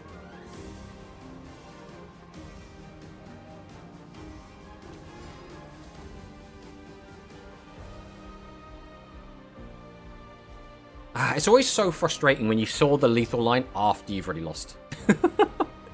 It's so sad. Tempoing out Whiplash does not seem like a good play. But this could be Face Dragon. Right, I'm going to do this because this hand is really awkward. So I am just going to tempo this out. I don't really like this play, but there's no guarantee that we're going to draw like Alouette or something. And like, the only thing other than this worth tempoing out would be like Miriam, but our turn 2 already has 2 2-drops. How unfortunate, how often hope they don't have the second Orcus is the only... Okay, it wasn't even like the only real path to victory. It was just... I mean, we misplay. That's all it really comes down to. We suck. I suck. Me bad is the fundamental truth of the universe.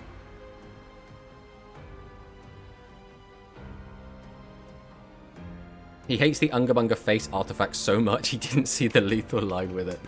Yeah, I really don't like beta spam. I really, really don't like beta spam. I just think it's such a lame way to play the game. It's basically just playing like a burn deck. Protective Lens to hand. Okay. I think we just play Miriam. And then we just go face. Maybe attacking into this is better. Like, I think they only play this because it's a 3-drop 3-3 more than anything else. I don't think they really give a shit about Detective Lens. I don't know, maybe Detective Lens is actually not too bad if this is the aggro deck. But if this is the aggro deck and he still hasn't got his amulet, then he's in a rough spot. I always assume Face Dragon, it's better and more popular than Ramp at the moment. Yeah, but I really like Ramp. I think it's really cool. Well, there's the Alouette that would have been really nice to play on this turn. I mean, I think we just bullet here, right? But first...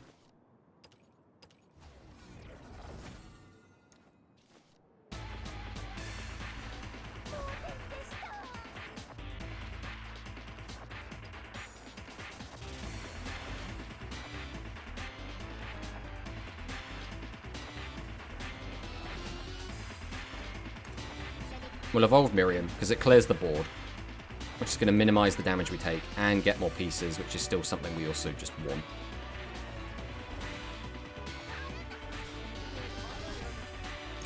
Okay.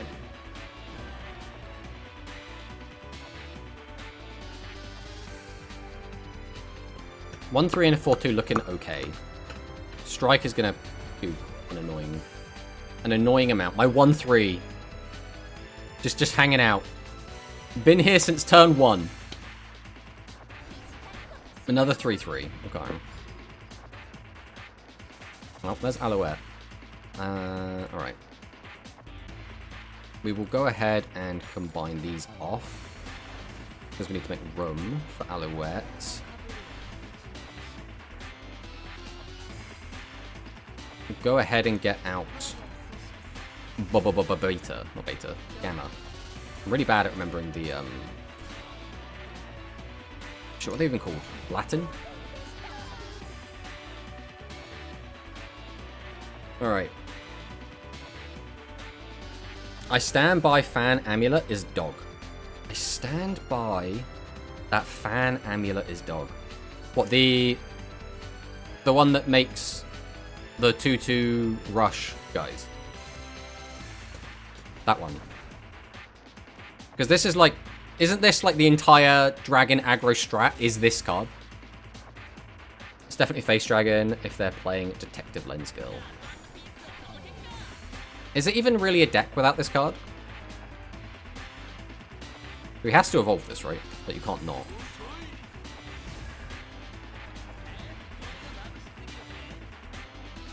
Wherever it attacks, you lose your guy. Unless you really want to attack the 1-1, and then I'll just go face with the other two.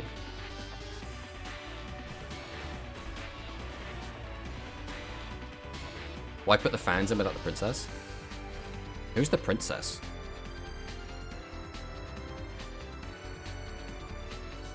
We could just put down Sylvia and heal.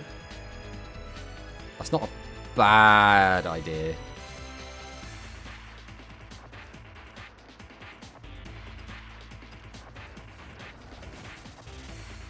Like, it's on curve, it's a decent body, it puts us out of range of just randomly dying.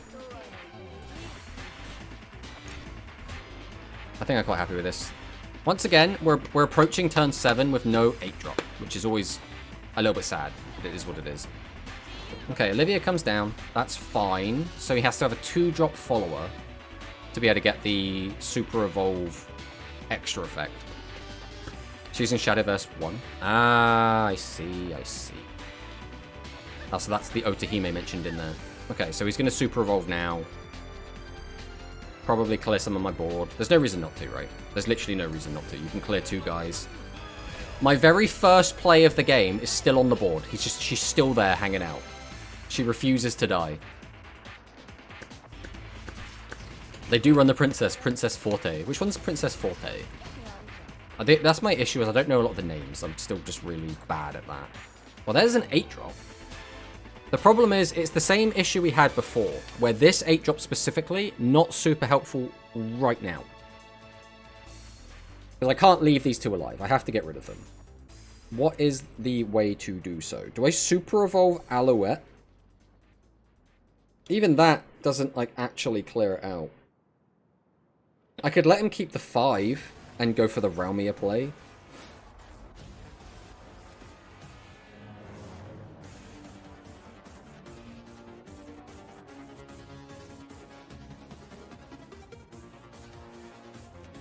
I think I have to drop the Realmia here. I don't think I get a choice. We don't have to heal from thingy, though. That kind of sucks. I mean, it is what it is. I think I have to do this.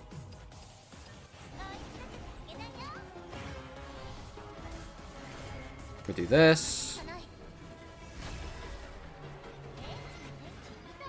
Ironically, this would be a lot better if it was the other one. There's no reason to not go face with this, and then we'll pass.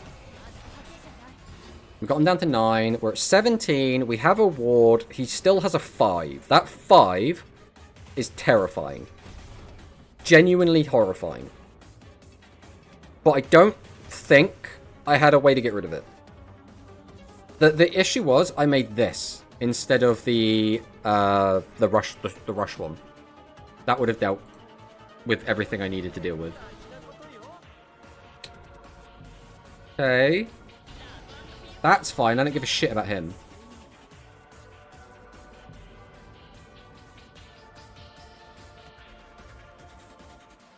I mean, you've got one play point left. Don't I just win?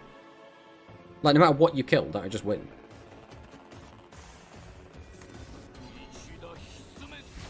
Okay. So now you can kill 2 of my guys. And then even if I keep the 2 weakest, I still win.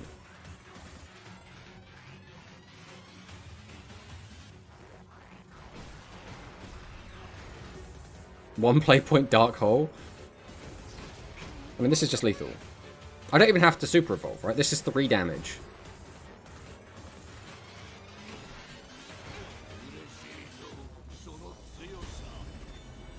He needs the 1-drop spell. Which is the 1-drop spell? The one that... Is the 1-drop one the one that summons out 2 guys? No, that can't be a 1-drop. What is the 1-drop spell? Ah! I'm entering a critical trial.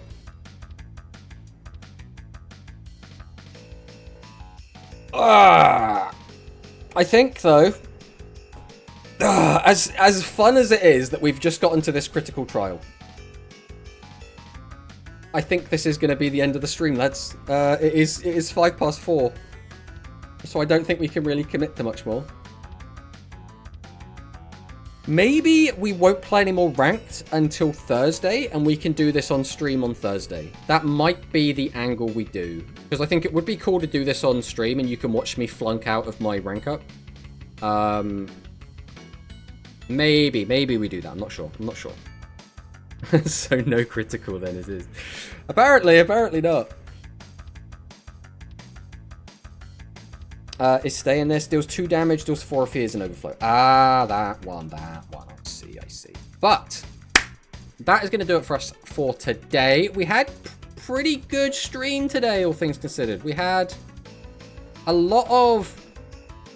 I know, we didn't really have ups and downs. Like, the yapping part of the stream was pretty cool, because we just talked about Rush, and who doesn't love to talk about Rush, and... Sorry, and also Uma Musume and Persona 5X. We talked about all of those games. And then for the actual gameplay, we won a lot more than we lost, which is great, because in Diamond, sometimes the games are really... ugh. But these games are actually fine. Basically, we didn't brick a lot, so we're quite happy with that. Yeah, I'm waiting for the Uma stream soon.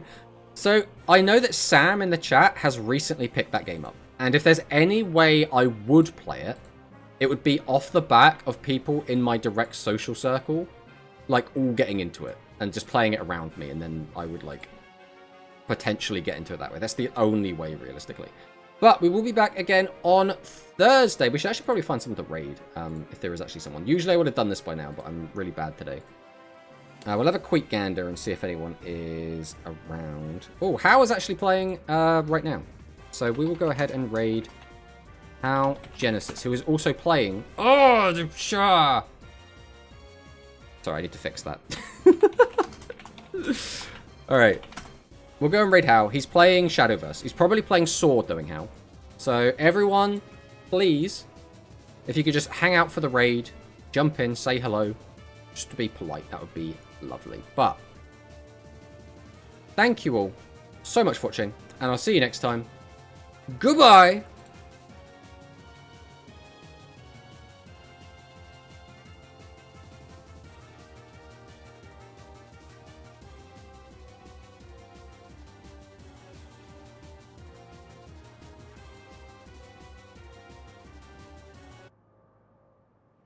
That is absolutely crazy. Oh my god, Tomato with the raid. Oh my god, welcome in, Raiders. And Tomato, how you doing, brother?